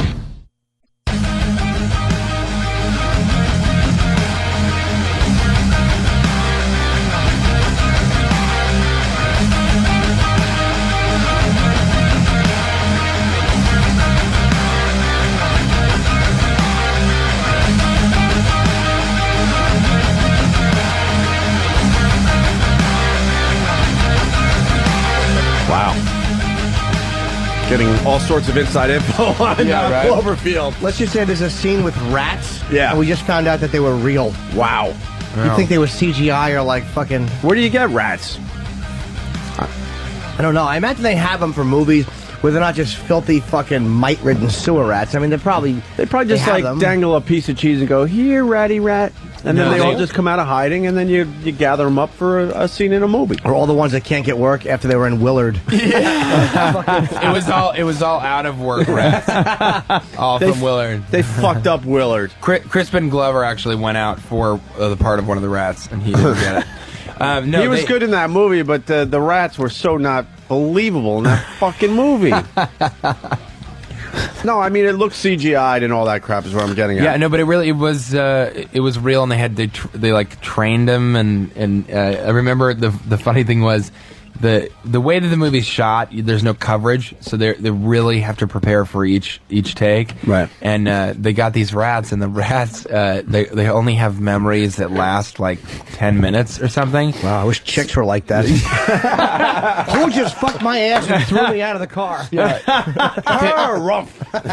15 minutes later, you're like, you want to get? Yeah, sure, whatever. In the back of the car, sitting gingerly. Yeah. Canadian hookers are like that, I've heard. 15-minute memories. Yeah, but these, so they would keep forgetting what they were supposed to do, which was just run in one direction. Right. And so that day was a real pain in the ass. That was a long, long day. I wonder if that's why they eat garbage and shit, because they forget how it tastes. This is disgusting. I'll never eat this shit again. 15 minutes later, that looks delicious. What is that? Feces? Yes, I will. So what would they run in the wrong direction or something like that? They'd run all, and they'd run a circular pattern and go all over the place. And it's funny. You always you think about it and you want to be on a movie set one day. This is all your life. You're like, I want to, and then you hear yourself being like, God, would they get the fucking rats together? And you're like, what have I become? You're all pompous. Yeah, it's ridiculous. Yeah, it's in the subway, which is a creepy place to have rats, and they're on train tracks, and it's just like, fucking a lot of rats, man. Yeah. Hey, there was something we were going to talk about on the other side, the crash landing. You said how horrific and horrifying that was, and we couldn't get to it because we were going to break, Jimmy. British Airways in Heathrow from, I think it was Singapore somewhere, I think it was an Asian country, and they were landing in Heathrow, and the fucking plane, it was a 777 too. It was an impeccable safety record. Pretty new. And a pretty big one, right? The biggest right now. I know. Pretty new plane to be wrapping up like that. They were fucking landing, and I think the plane lost all power, which is fucking horrifying. And they just fucking smashed down on the runway. Luckily, they were there. And something tells me it was pilot error. He probably cut the engines or fucked up. Yeah. And the fucking the wheels went up through the fucking wings. Oh my God. No one died though. It was only 19 injuries because they were all buckled in. Yeah. But that's horrifying. Yeah, before the whole runway, and they finally stopped right on the apron of the runway where it starts. So it's like, hey, we made it to the runway. Oh, they didn't hit the runway? No, they just made it to the runway. Like, he hit way before the runway, and they were just skidding on dirt. I do love that you said that no one was hurt because they were buckled in. And when people tell you about, there's turbulence, you're like, I'm not fucking putting my seatbelts on. If we crash, no one's going to care about this seatbelt being on. But yeah, I guess if that's well, there's a one situation like that. But you know what? A lot of times people smash their heads on the root on the really shit. Yeah. Oh, they go. Yeah. Wow. Oh, that makes sense. That's some people said they thought it was just a hard landing at first. Really? And then the until wings flying past the window? Yeah, perhaps that tipped you off. the landing gear. I love it. Those passengers have a very low bar of expectation. Yeah. A little bit of a rough landing. Oh, there's a wheel 5 inches from my head that smashed through the window. There'll always be somebody that they talk to that'll say that shit, though. The guy said, he goes, until the doors opened and the slides came out, he goes, he had just thought it was a rough landing. You look at the plane, the engines, you can only see half of them because the rest were dug into the ground. Oh, my God. Yeah, they were dug into the ground. And the wing where it meets the fuselage was just twisted metal. And this guy's like ready to go to the baggage carousel. Yeah, hey, I have a transfer here. Come on. I have to catch another flight. Oh, my God, yeah. I'm now looking at the picture. Jesus. That plane is fucked up. That's, pretty new plane, too. Those 777s are... oh, I feel very safe I think on that's them. the first one. 767s. You ready for your... We just your dropped. Mohawk? Yeah, I'm ready. How about an MD-80? Right. You like those? I certainly don't. MD-80s are old. I did feel comfortable on them at one hate point. those. What's an MD-80? They have McDonnell the fucking, Douglas. Yeah, don't they have the don't they have the engines? Two all engines three in the on back? the... Yeah, two on the tail. That's it. They don't even give you the third one. I'm reading, this is from the New York Post, underneath of the crash, it says, "Whew! Landing gear lies torn away from the British Airways jet, which sits in a puddle of fire-retardant foam." I just like, whew, whew. That's yeah, that paper is the worst with headlines. Yeah, that's ridiculous. I would hate that. Although you survived it. Those people survived the plane crash. Yeah. I mean, it's, that's what a plane crash is. It's fucking a hard landing, but, That one's that's a ground crash. I'll tell you what a plane crash is. And the fucking Brazilian plane crash with that small private plane, it was signal error. yeah. Crashed into a commuter jet. And the private plane was actually able to emit 30,000 feet. Yeah. 30,000 feet of plummeting and... Well, the small plane with two people on it, whatever, the private plane was able to land. Yeah. But they just had a head on. And fucking the commuter plane, which was filled with people, they said spun and spiraled from 30,000 all the way down. It spun the opposite way. A long time. The momentum just spun. I'm sure they all, passed out. Yeah, that's terrible. This is morbid, but I mean, if it takes as long as it did, do you think you take a break in screaming? Yeah, you just like, at first it goes out, and then God. But do you look at your watch like, all right, already? Yeah, this is taking forever. Just get it over This is the with. longest plane crash ever. Yeah, I'm ready for my haircut. I have to have a bit something put around me so my neck doesn't get itchy. That was always the worst part You're of the getting haircut. a haircut? Yeah. All right. Yeah. Well, I just want to tell the audience they came here to watch Jimmy get a haircut, so I hope you don't mind. Yeah, it's always exciting. Oh, they're giving you an ooh. You're applauding. Oh, look at that. And Is Sam Roberts going to do my hair? Who's doing it? Sam's running in here because he thinks it's time to cut his fro. No, you still must keep that fro growing. Yeah. We're in the middle of Afro Wars there, TJ. Oh, really? Yeah, so that's why. Sam's in the lead. Isn't that haircut day? Huh? No, Not for you don't your get son. the haircut today. End of February. February. All right, who's cutting Jimmy's hair into a, what is it called? A faux hawk. A faux What's hawk. that, kind of like a mohawk? Yeah, it's a fake mohawk. That's really, it's kind of pathetic that I know that. I'm like, a faux hawk? I'll explain. Like, Do you know about 2 Girls, 1 Cup by now? yes, I do. And I own the website, 7 Cups, 0 Girls. I swear to God, I own that domain name. I really, really do. That's funny.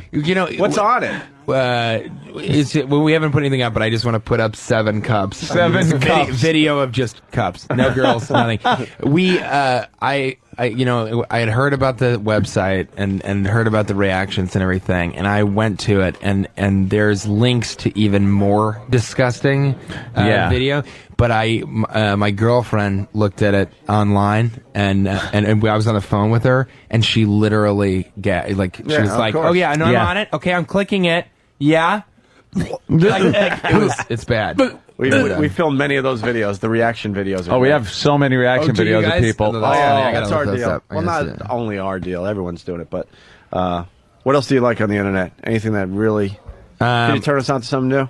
Yeah, I mean, I think I recently showed somebody, that video of the monkey scratching itself and then snowing and falling. Falls off the tree. I showed somebody that they hadn't seen it. They'd seen it for the first time. But my girlfriend, she's fucking You know, I love her to death. She's really, really smart and funny. She will not go a day without going on PerezHilton.com. Neither will mine. And if you guys fucking annoying. have you seen? That's have you a girl seen thing. Every girl out there. I don't get it because I went on the site and she's like, it's it's great. It's really it's addicting. I go on it. And it's just pictures of famous people, and he literally draws dicks on people's faces, and like has cum shooting in their face and cocaine and stuff like that. And it's like I love that this guy wields so much power, and he's basically doing what a 6th grader would do. Oh, a famous person. What if a dick was near their face? Like that's his thing. I can't stand it. I hate that guy. Yeah, he's ridiculous. And in Los Angeles, that's one of the things I hate about living in LA. I wish I could live in New York City, but I'm in Los Angeles right now doing the show, and I can't stand that I will go out to bars and clubs and stuff, and he's there, and he gets more paparazzi taking pictures of him. And he's this he has a faux hawk, by the way, Jim. Does he? Yeah, he does. Hey, let's see Perez Hilton put 50 up on fucking his site and draw a dick by his mouth. Let's see him do it to Jay-Z. Yeah. Let's see him put a dick by Jay-Z's mouth on his fucking site and watch how fast those fruity teeth are fucking knocked off his guy. Yeah, put a picture of Suge Knight up and draw a dick by his face, Perez. You fucking sissy. That could be a problem. We're trying to find one where he's got a dick close to us. Or something like that. Yeah, you're right, Jimmy. You want to, absolutely. Again, the rap. I love the rappers because all these things that they do to these stupid fucking white people. Rappers don't play games like that. You know, you want to follow me? Like, see, here's a good one. That's pretty funny. Jesus Christ. Here's a good one. It's Clay Aiken, and then there's an arrow pointing at his crotch with the word above it that says insert. And I love it says file under gay, Britney Spears, Clay Aiken. Like that. That's the kind of hard hitting news he does. Is file under gay. I only have gay. I'm trying to find my gay file. And there's actually 27 dresses is advertising on there. Yeah, there's OJ with a little drool coming out of his mouth. That's cum because he was released from jail, and of course he was sucking dick in jail. Cool. And look, he innovatively put more cum. As was Kiefer. That's an actual photo. Some cum coming out of Kiefer's mouth. There, yeah. I can't. Yeah, I don't get it, and I can't. She always cum. Rachel Ray, with some cum. We get it. She and my girlfriend will get off the site and she'll come to me, and it takes. I can tell she wants to let me know about. I can feel what do you want to do tonight? Oh, because maybe we'll go get some food, whatever. Did you know that Lindsay Lohan had sex with some Italian guy and he released all the fucking facts about it? Can I talk to you about that for a little while? Yes, absolutely. Please enthrall me with what positions Lindsay Lohan wanted and whether or not she had cum or a dick on her face on the site. Where's my bib? What the fuck are we doing? Where's the haircut? Hey, where's your haircut? I usually end up on porno sites no matter where I start. Yeah. No matter where, with the most noble beginnings when I get on that internet there, and I'm trying to find something. When I get on that internet there, the inner tubes. Yeah. I really, I want to do some show prep, perhaps. Look for some news. You said show prep. Dude, we'd laugh at that. Like we ever do that. And then a couple of clicks later, and it's like, oh, that's free? All right, let me just look at that video. One video. Nice cum shot, and then I'm lost in porno land. I can't get back. It's hard to get out of there. Yeah. You're never lost in porno land, though. No, not lost. No, it's happy to be there. It's an amusement ride. It's happy to be there. Oh yeah. You ever go to XTube? Yeah. No. Well, and isn't there RedTube, YouPorn or something? YouPorn. They all try to connect it with YouTube. Well, you got. All right, we got. They're really doing it. That's the old robe. You sure? Yeah, we got a Robert. robe, It's Robert Reed's old robe. All right, we got a robe for Cousin Jimmy. Oliver's glasses are inside the pocket. By the way, Anthony, a lot of people on Insta feedback. They want to know more about the format flip here in New York at our station. Yes, so do I. We don't know much else. And we had a quick meeting. It was announced that the station is going country. Tom might be stepping down. He doesn't know much yet. Because he's not a country guy either. And he said that the discussions he had, that we're still safe. But he's not sure if that means we're going to be working at the country station and somehow figure it out that way, or they'll move us to another CBS property here in New York. But but the station is definitely going country. They're giving it a shot. Country. And we had really good ratings, and that saved our asses, basically. Yeah. But the rest of the station wasn't doing too well, and now they're going to try this shit out. And that's all we know. We're going to have a meeting after our Monday show, and we should find out more after that. I just can't see the audience listening to country, then listening to one of our promos during the day and tuning our show in the morning. Right. It's not conducive to a country audience, I don't think. This is really funny. The image, Jim Norton's wearing a bathrobe that says the Bunny Ranch on it, and he looked at first like he's going to a party at the Playboy Mansion. Now he just looks like a homeless guy who made a poncho. Yeah, now he's wearing a garbage bag. Garbage bag, yeah. You're not dying, Sonny. You're killing everyone around you. Leon, I love you more than any man has ever. All right, ever loved another man. The greatest fucking will ever written was fucking Sonny Wartzik in Dog Day Afternoon. All right. Leon. All right, you want to sit over there, Jimmy? Okay.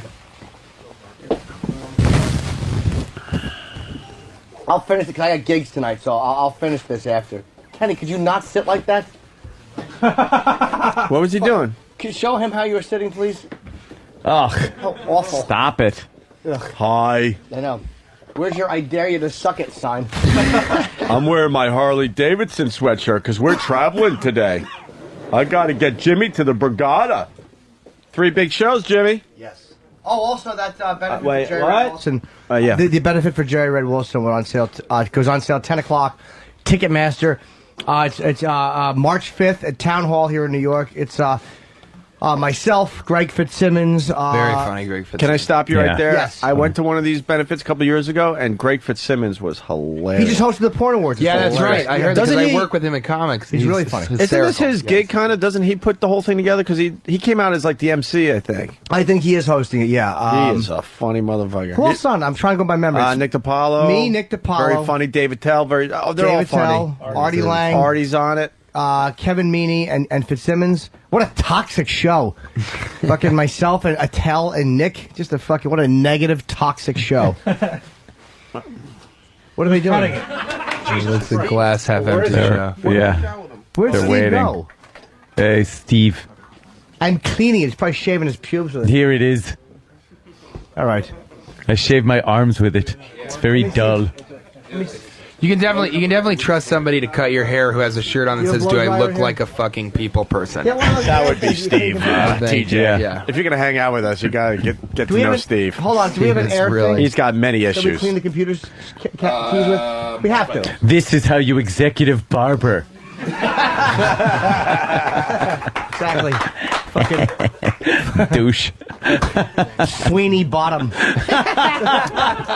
Speaking of executive, Sweeney Claude.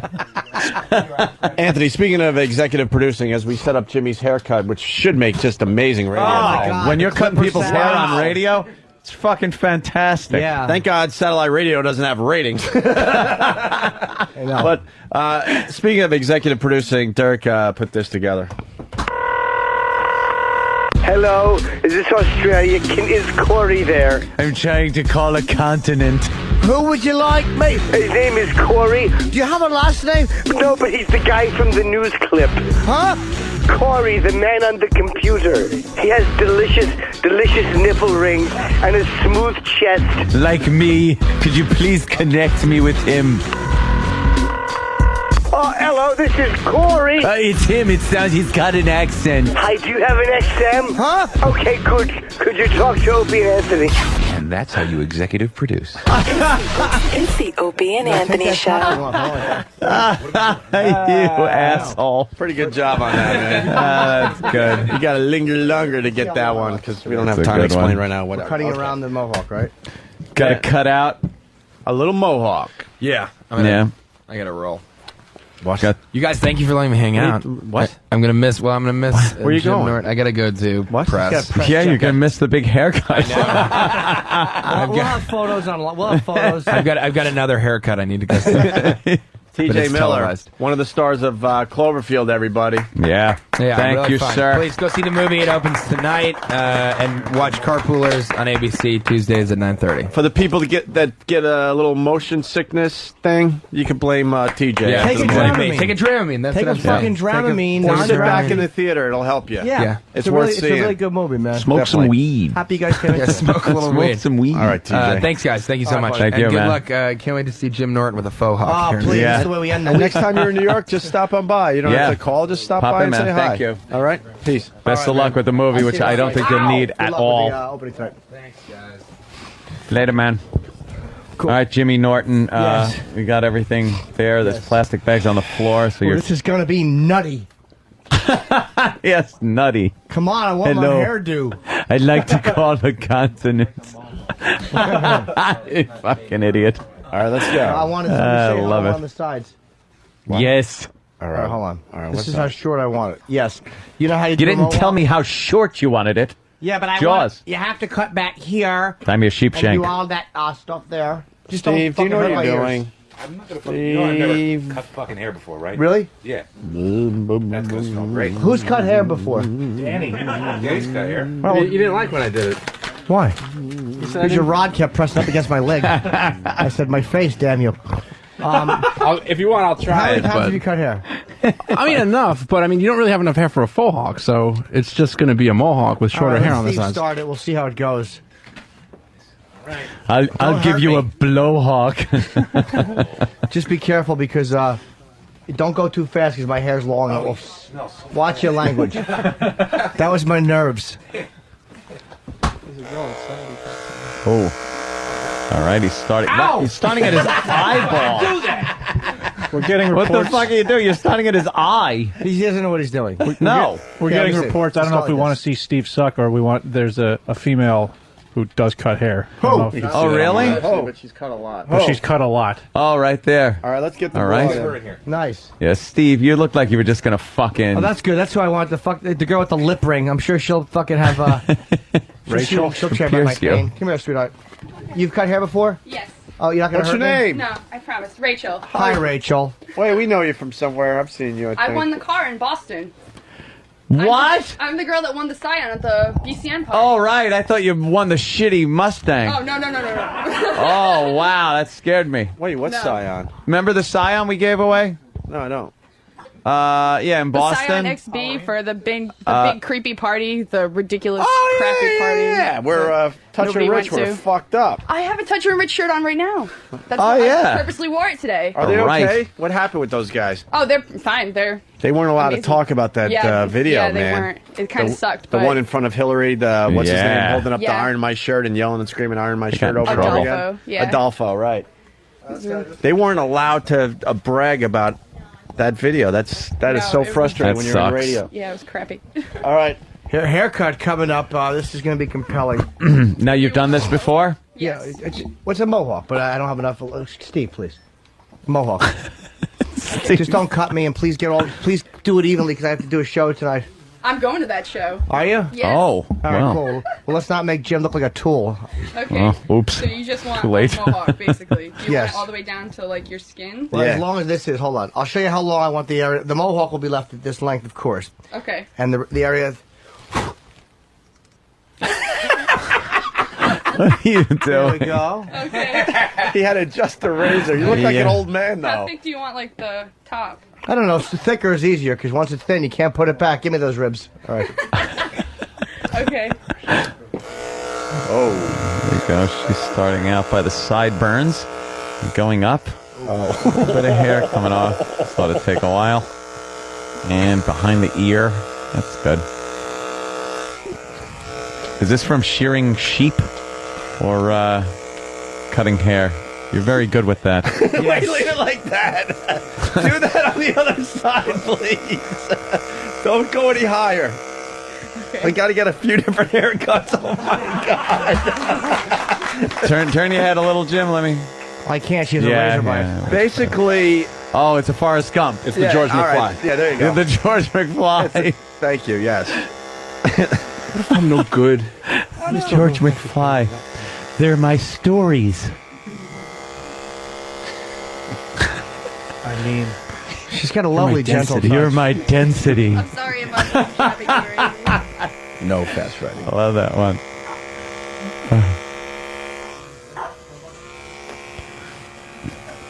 And yes, it's true. That's all right. It's good. It feels good. Wow, yeah, it's looking like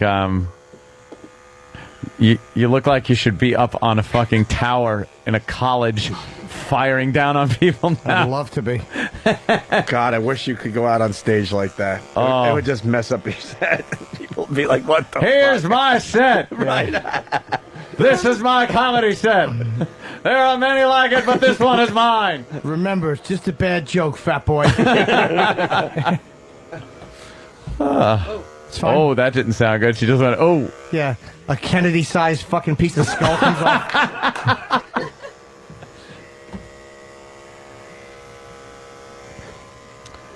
And the back, getting around the back, that's good. Just make sure it's really Neck neat hairs. and even around the ears and stuff. I hate when I feel back there and I feel a piece of hair that wasn't cut properly.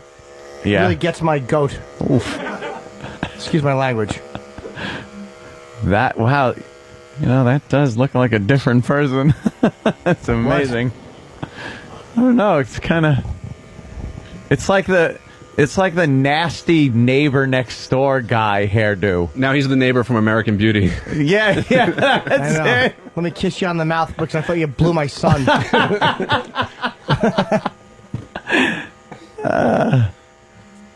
Yeah, pretty good.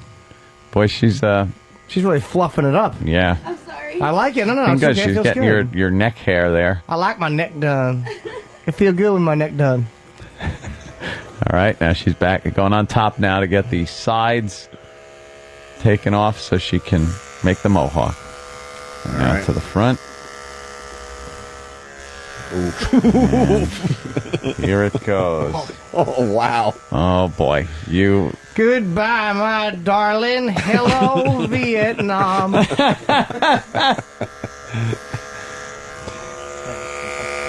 I'm actually going to start a message board post. Razor Sounds - interesting radio. Fucks. Yeah. Again, the XM side gets screwed. They called it in with fucking, shaving Jimmy's head. Sorry. Oh.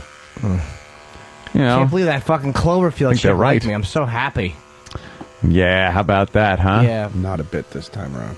Can you get in touch with her maybe, Jimmy? You thinking? Yeah, I'll go to the premiere and I'll stand outside with a sign that says, I'm the comic, remember? No, I probably can't. You Through TJ, maybe. Wow, you look like a fucking, like Travis Bickle. I don't want to hold it. Okay. No, Can I give you my fucking phone number with 6 digits in it? She's doing a pretty good job, though, Jimmy. Yeah. Oh, yeah. One more number. She's doing a good job with the mohawk. Let's all shave our heads today. Danny's ready. He just goes out. Danny's just... I'm getting my hat doesn't fit anymore. Yeah, Danny's in the Afro Wars, by the way. He's been hiding his under a hat. Well, you'd want to hide this too. That's quite impressive, man.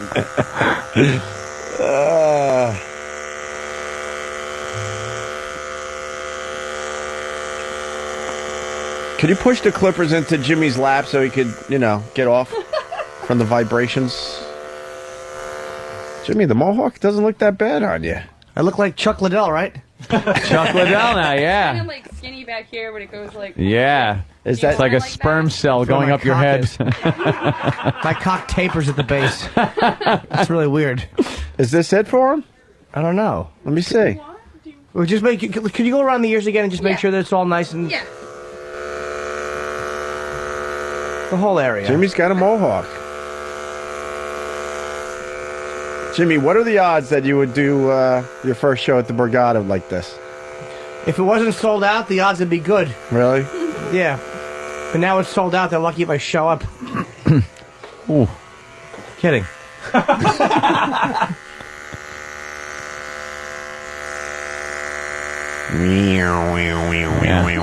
It's a little... I think it's just the way your hair grows.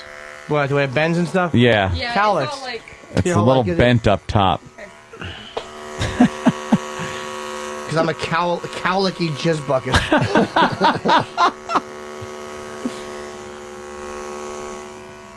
Jimmy's got a mohawk. What do you think, Kenny?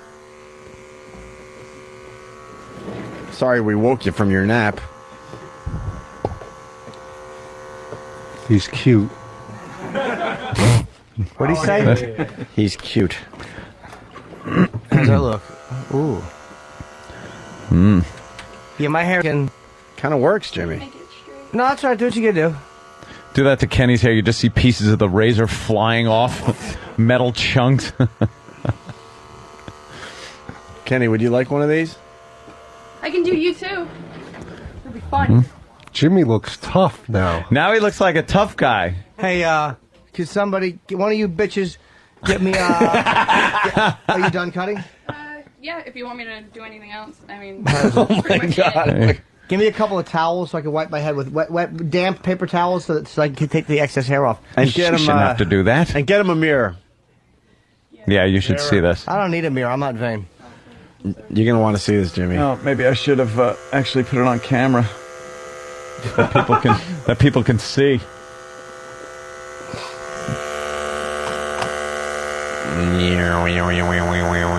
All right. And happy ending. By the way, we have something really good. We got an anti-mad scientist. Epstein? Stein. Damn it. We have a anti-mad scientist. Epstein. Bit. And what? That we're going to do today. So give me the original mad scientist. Epstein sounds like a Jew. Wow. This haircut's changing me. It certainly is. Skinhead. Into you. We got a mirror for him? I hope I don't look silly. Dry, thank you. Damn. I would freaking do a set that way, Jimmy. I want to go wash it. I want to go in the sink and just get the water on it because I hate itchy neck. Do we have a mirror for you? Sure, I'll get one. Hold on. we can use the Don't move a muscle. There's one in the restroom. What camera are you using there? Wait, get I'm under on the light, 5. Jimmy. Sit down for 1 sec so you can see what you look like. And it'll be up on the big screen for you. I'm gonna look Let me go silly. No, sit down. Let's go here. Sit down. Oh, let me go to 2. Let's go to camera 2. And then Jimmy, turn your head to the right. And there you go. I look like an iguana with a weaker chin. Look at my fucking awful. Look at the cowlick right here in the front. Look at what dog shit hair I have. Wait, turn into the camera, Jimmy. Yeah, that's the other way. The other way. The camera's over there. A little further. No. Yeah. There you go. Yeah. There's Jimmy's mohawk. By the way, nice even job here. Who the fuck cut my hair? Katharine Hepburn? There's a spot that needs to... I'll take care of that. All right, she'll trim you up. All right, You look Jimmy. like a badass, though. Yeah. Oh, just an ass. Wait a minute. You look really bad, ass. Yeah, right. Is that too... Look at how fucking... Look at my hair. Yeah, it takes a dip. Look at the cow. Look at how messy my cowlicky hair is. And it takes a dip right in the middle. This is what I grew up with. If you wonder why I fucking crew cut it, that's what happens when it grows in. How do you style that? Fucking my hair, the Norton hairline is shit. I don't know where my fucking relatives come from. Fucking bunch of thin-haired Oh, zilches. Jesus. Oh, my God. Looks like shit. That looks like shit. Oh, Jimmy. Taxi driver Norton. Yeah. Lee But actually- Harvey. He has no hairline. Oh. Look at the way. Look at this fucking. Look from the side. Wait, can you see it from the side here? Wait, like this. All right. What's wrong with it? Oh, you have like a Pussy, dip in your head. pussy I know. head. Well, part of that might be from wearing the headphones, but look at like just the front, how it just fucking mushes up. Look at how it Shit mushes up stain like in that. my Look. underwear. Just fucking. What an asshole I look like. Hey, how about He this? looks like a hairy sundial. Alfalfa. Is that uncomfortable to look at if my head just did that for... Hey, how about this? Why don't we do this? Why don't you put the razor on a higher setting and mohawk me a little bit, but just knock this mohawk down. So instead of looking like a foolish cocksucker, I can look tough and respectable. Did it have like the attachments that go with this? I don't know. I didn't make the thing. He looks like a baby eagle. Oh, what is it? An egret? Little chick. All right. Hey, American history. Ugh. Oh, my fucking hair. Look at that abomination that I call a hairdo. Look at how it goes in 8 different directions. I had a barber, my homoerotic barber, Andy, who told me that because he was really fat, he would always press his crotch in my arm. And he told me it was the worst cowlick he'd ever seen. Really? Yeah. I used to buy sweatsuits in the back of his fucking awful store. Ugh. Why? Did he make you take your clothes off and put on the sweatsuits? No, but he probably had a little camera hooked up. Yeah, jerked sure. off. 'Cause remember, he was talking about how black cocks don't get as hard as white cocks in porno. Take a little off the top. Yeah, that's that casual barber conversation. All right. The mad scientist and Epstein. Epstein. And Epstein. Do we have the first episode of the Mad Scientist and Epstein? Yes. This is going to lead to something, a brand new piece of production from who did this one? Than and Travis? Yes, Steve was saying we don't provide enough original content. All right, so we got an anti-Mad Scientist and Epstein production piece, but first the original. Here's the Mad Scientist and Epstein, just in case you've never heard this. Epstein! Epstein! Look and see what I've concocted. This conveniently sized apparatus will transform any ordinary tap water into a combustible fuel to be used in automobiles. It will revolutionize energy consumption as we know it. Please handle it gently. It's the only one of its kind. Quite impressive. It's most compact.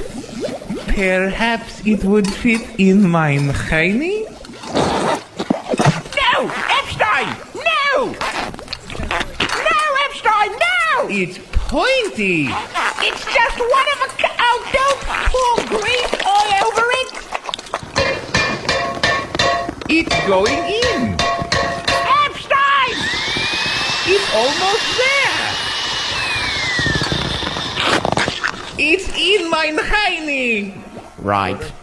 Back to the drawing board then. It's in mine hiney. Mine hiney. Mine hiney. And that's the reaction we were expecting to get, by the way, from the bleachers. Yes. Yes. Turn the mics on out there. Oh, were they laughing? Were they dumbfounded? Sam needs to know. They liked it. Yeah? You can literally hear them saying hubbub, hubbub, hubbub. Right. Well, there was a second episode. Yeah, it was even better. Okay, here's the second episode of The Mad Scientist and Epstein.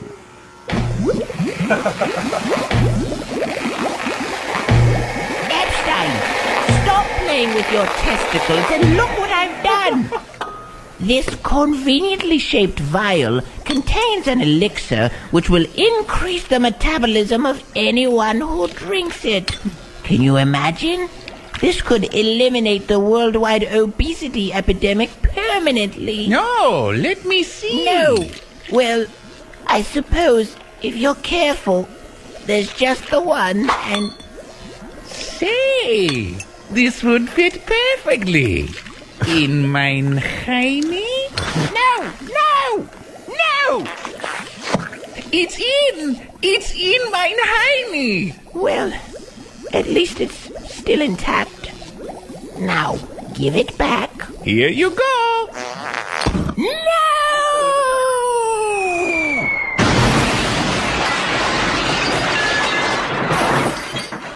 My elixir! It's all over the ceiling! Epstein! You... Well, back to the drawing board, I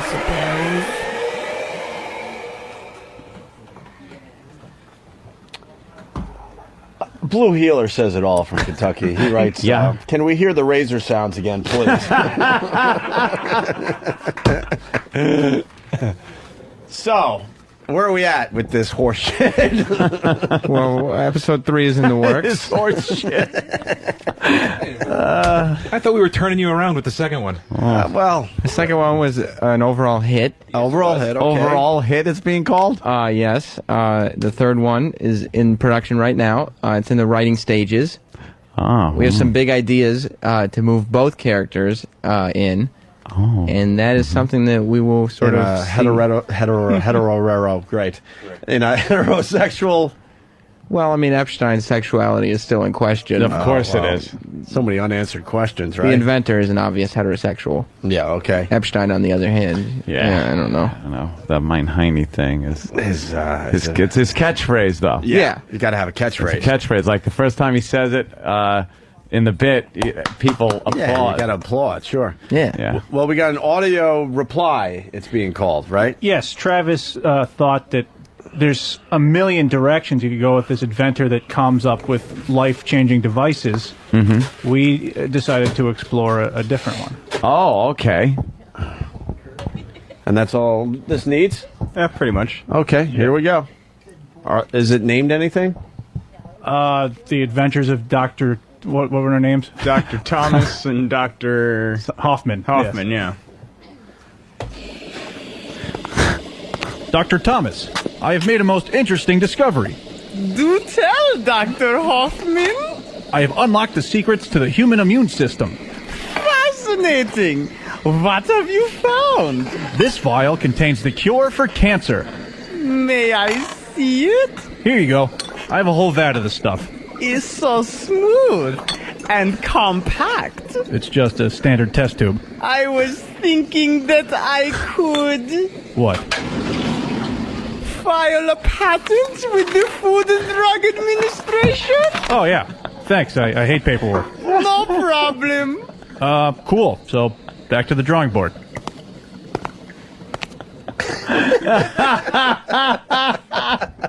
Wow. That one took a weird turn. It really did. We were all waiting for it. You never know what those crazy scientists are going to do. That was strange. Wow. What do you have to say about that? I thought, first of all, I didn't get it. You didn't get it? I saw one character, and then I really didn't understand Dr. Thomas. He just sounded like Than to me. Didn't understand that. That's the other thing, is we explored maybe not doing a ridiculous voice for every character. So there's all kinds of possibilities. That's the beauty of radio. Yeah, I didn't hear one ridiculous voice in that promo. No, we just did one. We saw what it would be like. Well, now I'm thinking maybe you guys have to, respond to what you just heard. I kind of, you know something? I kind of liked that. But it doesn't, but... let me tell you something also, before you say anything. Right. The acting, I think, was more believable than in the, your guys, whatever the fuck they're called. Well, that would be the inventor and Epstein. Right, the inventor and Epstein. See, the acting was a little more believable in this one. And I think that the way Than delivered his lines was the way it should have been done in his voice, like that. Because it's just kind of, okay, we're doing this, and it's business as usual. See, Dr. Thomas is not very old or British or in a wheelchair. So that's why he didn't sound Why does there have to be so many things going on with these characters? Because these are characters. They're fleshed out and they're interesting. They have a lot of depth. These are things. Depth? Yes. They have a lot of depth. It's something people, I want to know more. Like, you don't get all the answers right away. It's like a J.J. Abrams type of thing. Oh, yeah. Well, wow. You don't get everything right away. I say we turn this into a soap opera. Yeah. Now it's your turn to come up with something that is based on what they just did. Well, that would be easy. We could do that. All right, that's what I say you do. And then, and then it'll be their turn Bat it back and forth for a while. To respond to what you do as you respond to what they did. So I think it was more realistic. Yeah. But people turn on, I think. I think people turn on XM202, the virus, to escape to a world of fantasy. Where they can sort of... Or to take a nap. Actually, most of the people that are employed here are escape to a world of fantasy, especially ones that think wacky character voices make a bit. I feel like they want to leave the hard, cold realities behind. Mm-hmm. And I think Epstein and the inventor really How would that? Thought it was the inventor and Epstein. No, I'm saying those two characters. Oh, okay. I thought it was the mad scientist. No, Yeah. he's just an inventor. He's not crazy. He's just sweet, old, and in a wheelchair. He's kind of crazy because he sits there and allows his partner there to bang shit up his ass. He can't stand up. He's in a wheelchair. Right. All right, very good. Yeah. All right, we're going to take a break. We're going to come back, do a little more radio.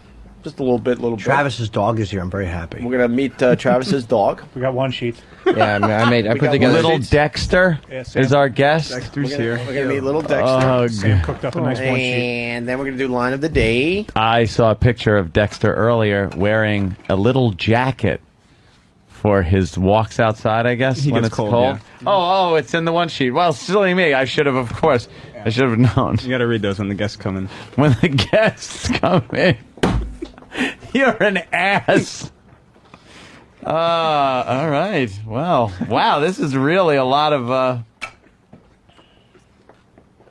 right, we'll do the dog thing next. How's that? Yeah, bring him in. All right, we had a haircut on the air today, and we're going to interview a dog. And we're going to interview a dog next. Yes, we've lost our fucking minds. It's Opie and Anthony. This will not be over quickly. You will not enjoy this.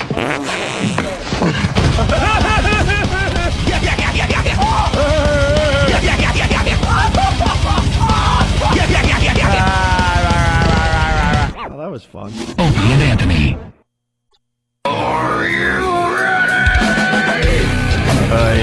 I grew up when I was growing up in California. It was country music was like all my father would listen to, so I got like a dose of that. But that's like what I think they call classic country now.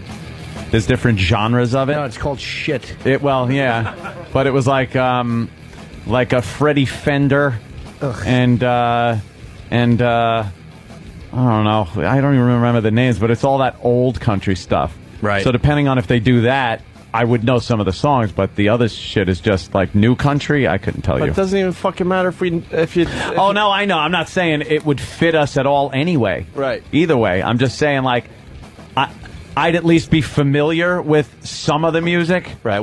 I know nothing about country. We're definitely a bit distracted, and the haircut definitely helped us out today because we're trying to figure out what the fuck's going on at K-Rock. Yep. And Tim just ran over a piece of the production. That's what he should have done with his fucking car.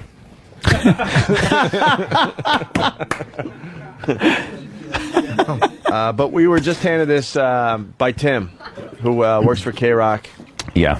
Which is turning into a country station sometime next week. We're supposedly going to know more after our Monday show. Yeah. And we're supposed to still be there as the morning show, but it's kind of a weird mixture that doesn't really fit. We fit in a lot of different formats of music.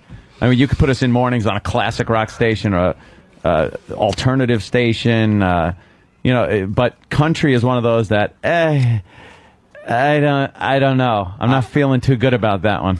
We're gonna have the coal miner's daughter giveaway. What the fuck are we? Yeah, gonna I know. do with What that are we gonna shit? like give away? Like the listeners to the station aren't gonna. Well, we're not giving away anything now anyway, so like it would matter. Well, this is what big was 10-gallon hat. Yeah, big ass prize barn. This was sent over by Tim. By Tim. Finally, a country station just for New York City. New York City. Introducing K-Country 92.3. Rise and shine with Opie and Anthony. And your favorite country hits all day long. Oh, God. How about a little country? Rise and shine? Yeah. There's no rising and shining. And if it's country, it should say get up. You get up. Get up and shine. Or in the history, the tradition of a true country marriage, rise Jimmy, move. and hide your shiner. Hide your eyes. Oh, I don't want to get hit in the eyes, the Opie. production. That was the best production value thing Tim has done. It's for that. Before we get to the line of the day, we're going to meet Dexter. He's a puppy. He's a dog. We have a one sheet. Wait, before the big reveal, you can't just walk in with Dexter. That's not how radio works. Where's Dexter? Just walking in with Dexter. Got to give the big setup. Got a one sheet on Dexter. Sam put together a wonderful one. Sam, you want to read some of the bullet points on your one sheet for Dexter? Jim, do you mind if I borrow yours? Not at all, sweet potato. Thank you. Well, yeah. This is Travis's booking, so I figured I'd get some fun facts. Booking. About Dexter, what he might want to talk about. Where is Dexter going to be, by the way? He'll be on this side, don't worry. Over there? Yeah. Well, you know, hopefully in the paper shredder. No. I just want to make sure everybody can see Dexter once Dexter comes in. Steve ran in there. He was so disappointed. He said, "Oh, I thought it was Dexter." I misunderstood. Wrong way to. That's okay. They were laughing. Steve Gay joke, always funny. Yes, absolutely. Well, yeah, so Dexter today is promoting being an adorable puppy. Okay. He's a French bulldog. He is currently teething. Because of this, he loves playfully biting everything. Okay. Dexter gives lots of kisses to everyone.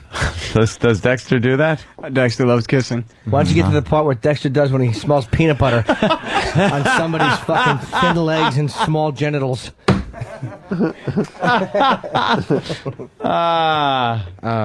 Dexter hates wearing coats outside. He does? Yes. Yeah. Yeah, I went through a fact checker on this. When Dexter goes to the bathroom outside, he gets a liver treat. Oh, really? Yes. Like Jimmy. Yes. Yes. And that's what I give a fucking dominatrix when it hits the chest target area. It's your liver treat. Exactly. The hepatitis in my liver after I eat it. By the way, we're in bonus time, so you can't complain about this part of our show. Yeah, go fuck yourself. This is free stuff right now. What else there, Sam? Well, interesting story, actually. Yeah.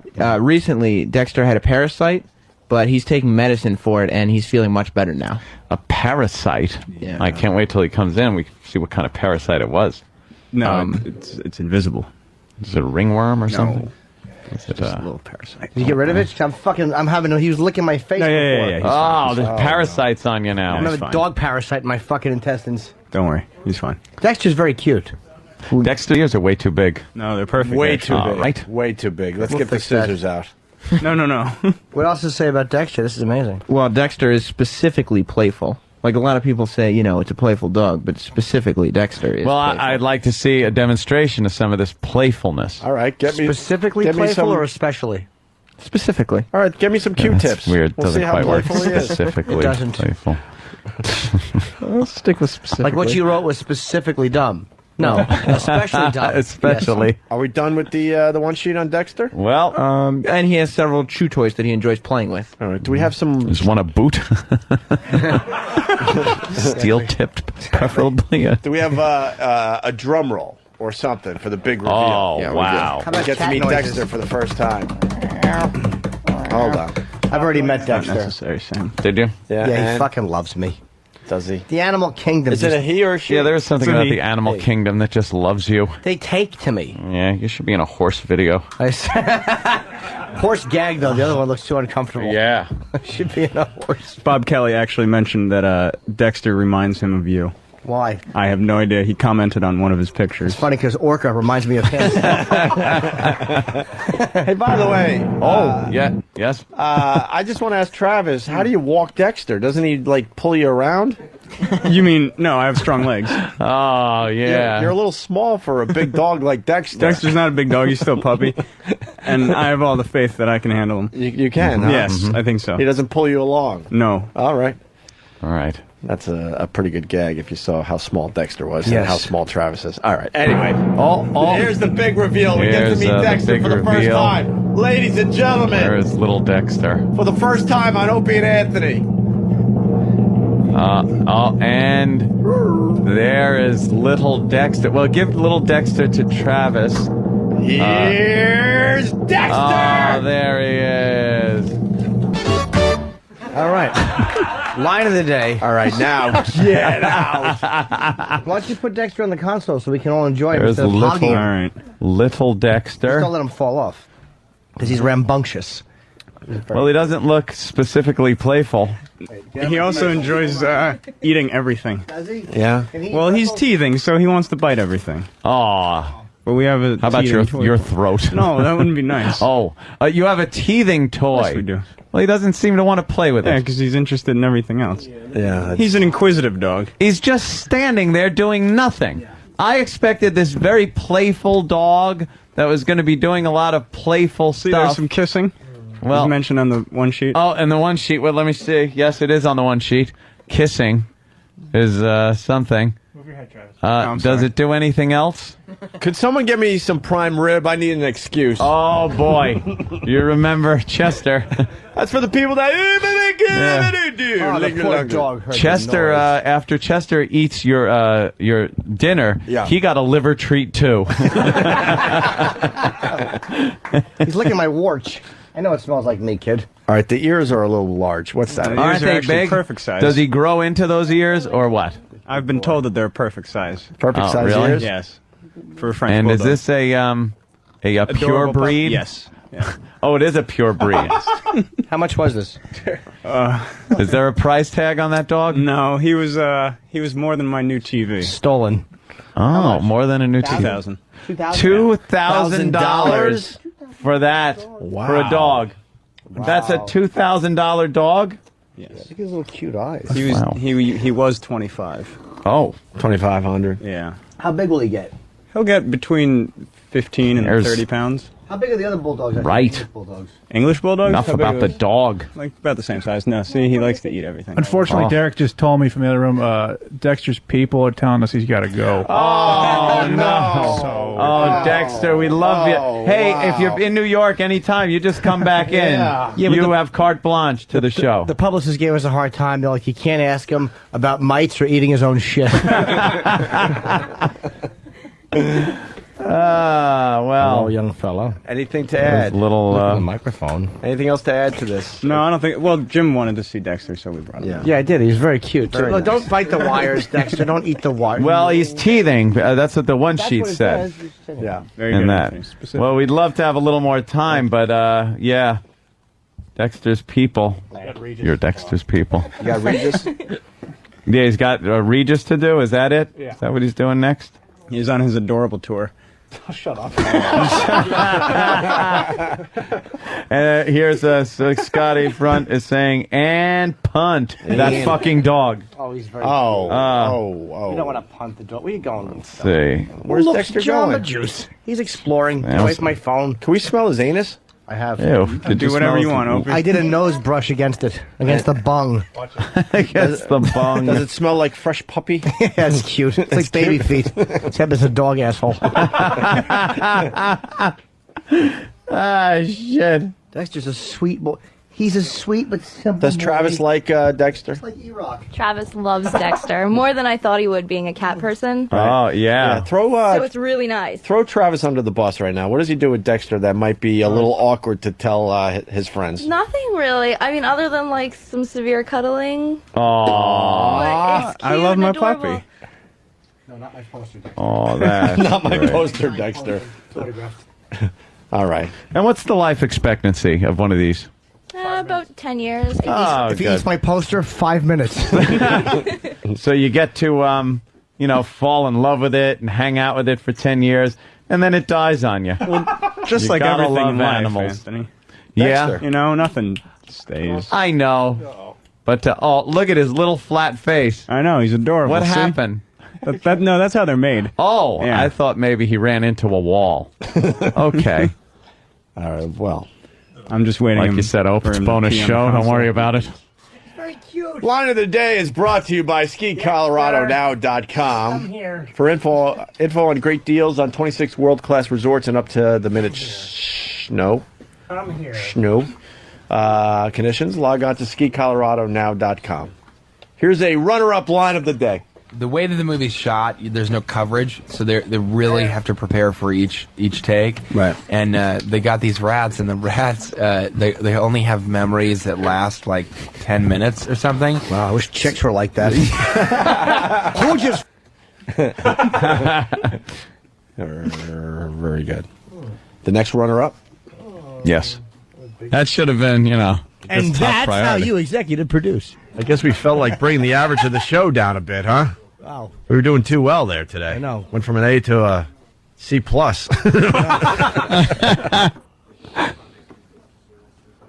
Oh, Dexter's in the pretzels. Look Yes, out. Go ahead, you enjoy. Mm. Let me see, what's he doing? Is he toothing? Oh, yeah. Toothing.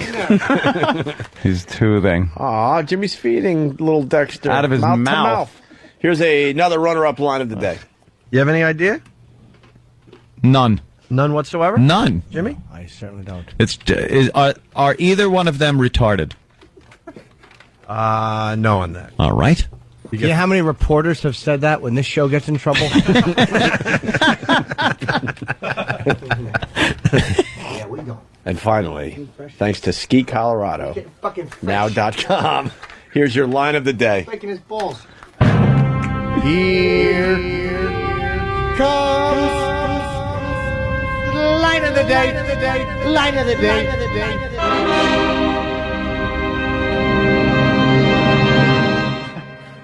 Let's just say maybe it was similar to, you ever do a load of laundry and you have your white socks and you put it in with a red shirt and the only thing that comes out of the washer is a red shirt and a bunch of pink socks.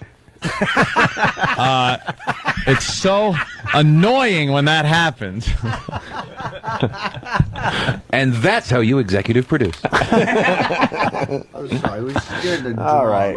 Oh. Scared the dog. Everyone have a good weekend. We'll see you Monday. Yes. Hopefully we'll have more Dexter? Yeah. more Dexter and more about this country bullshit that's going on. More Dexter, more Gooder. More Gooder. And Jimmy, have fun at the Brigada down there in Atlantic City. Look at it. Yeah, don't sniff his asshole. Sniff his ass. Jimmy. Are we allowed to sniff his ass? No, I don't want to sniff it. 'Cause I know, Go ahead, Jimmy. No, he'll probably force a log out just to teach me a lesson. Humility. Do you like your haircut, Jimmy? I do. Steve, get out I of the like way. my new hairdo. It's not bad, It's a new actually. persona for me. Doesn't look bad at all. Now I'm going to get cut as soon as I get home.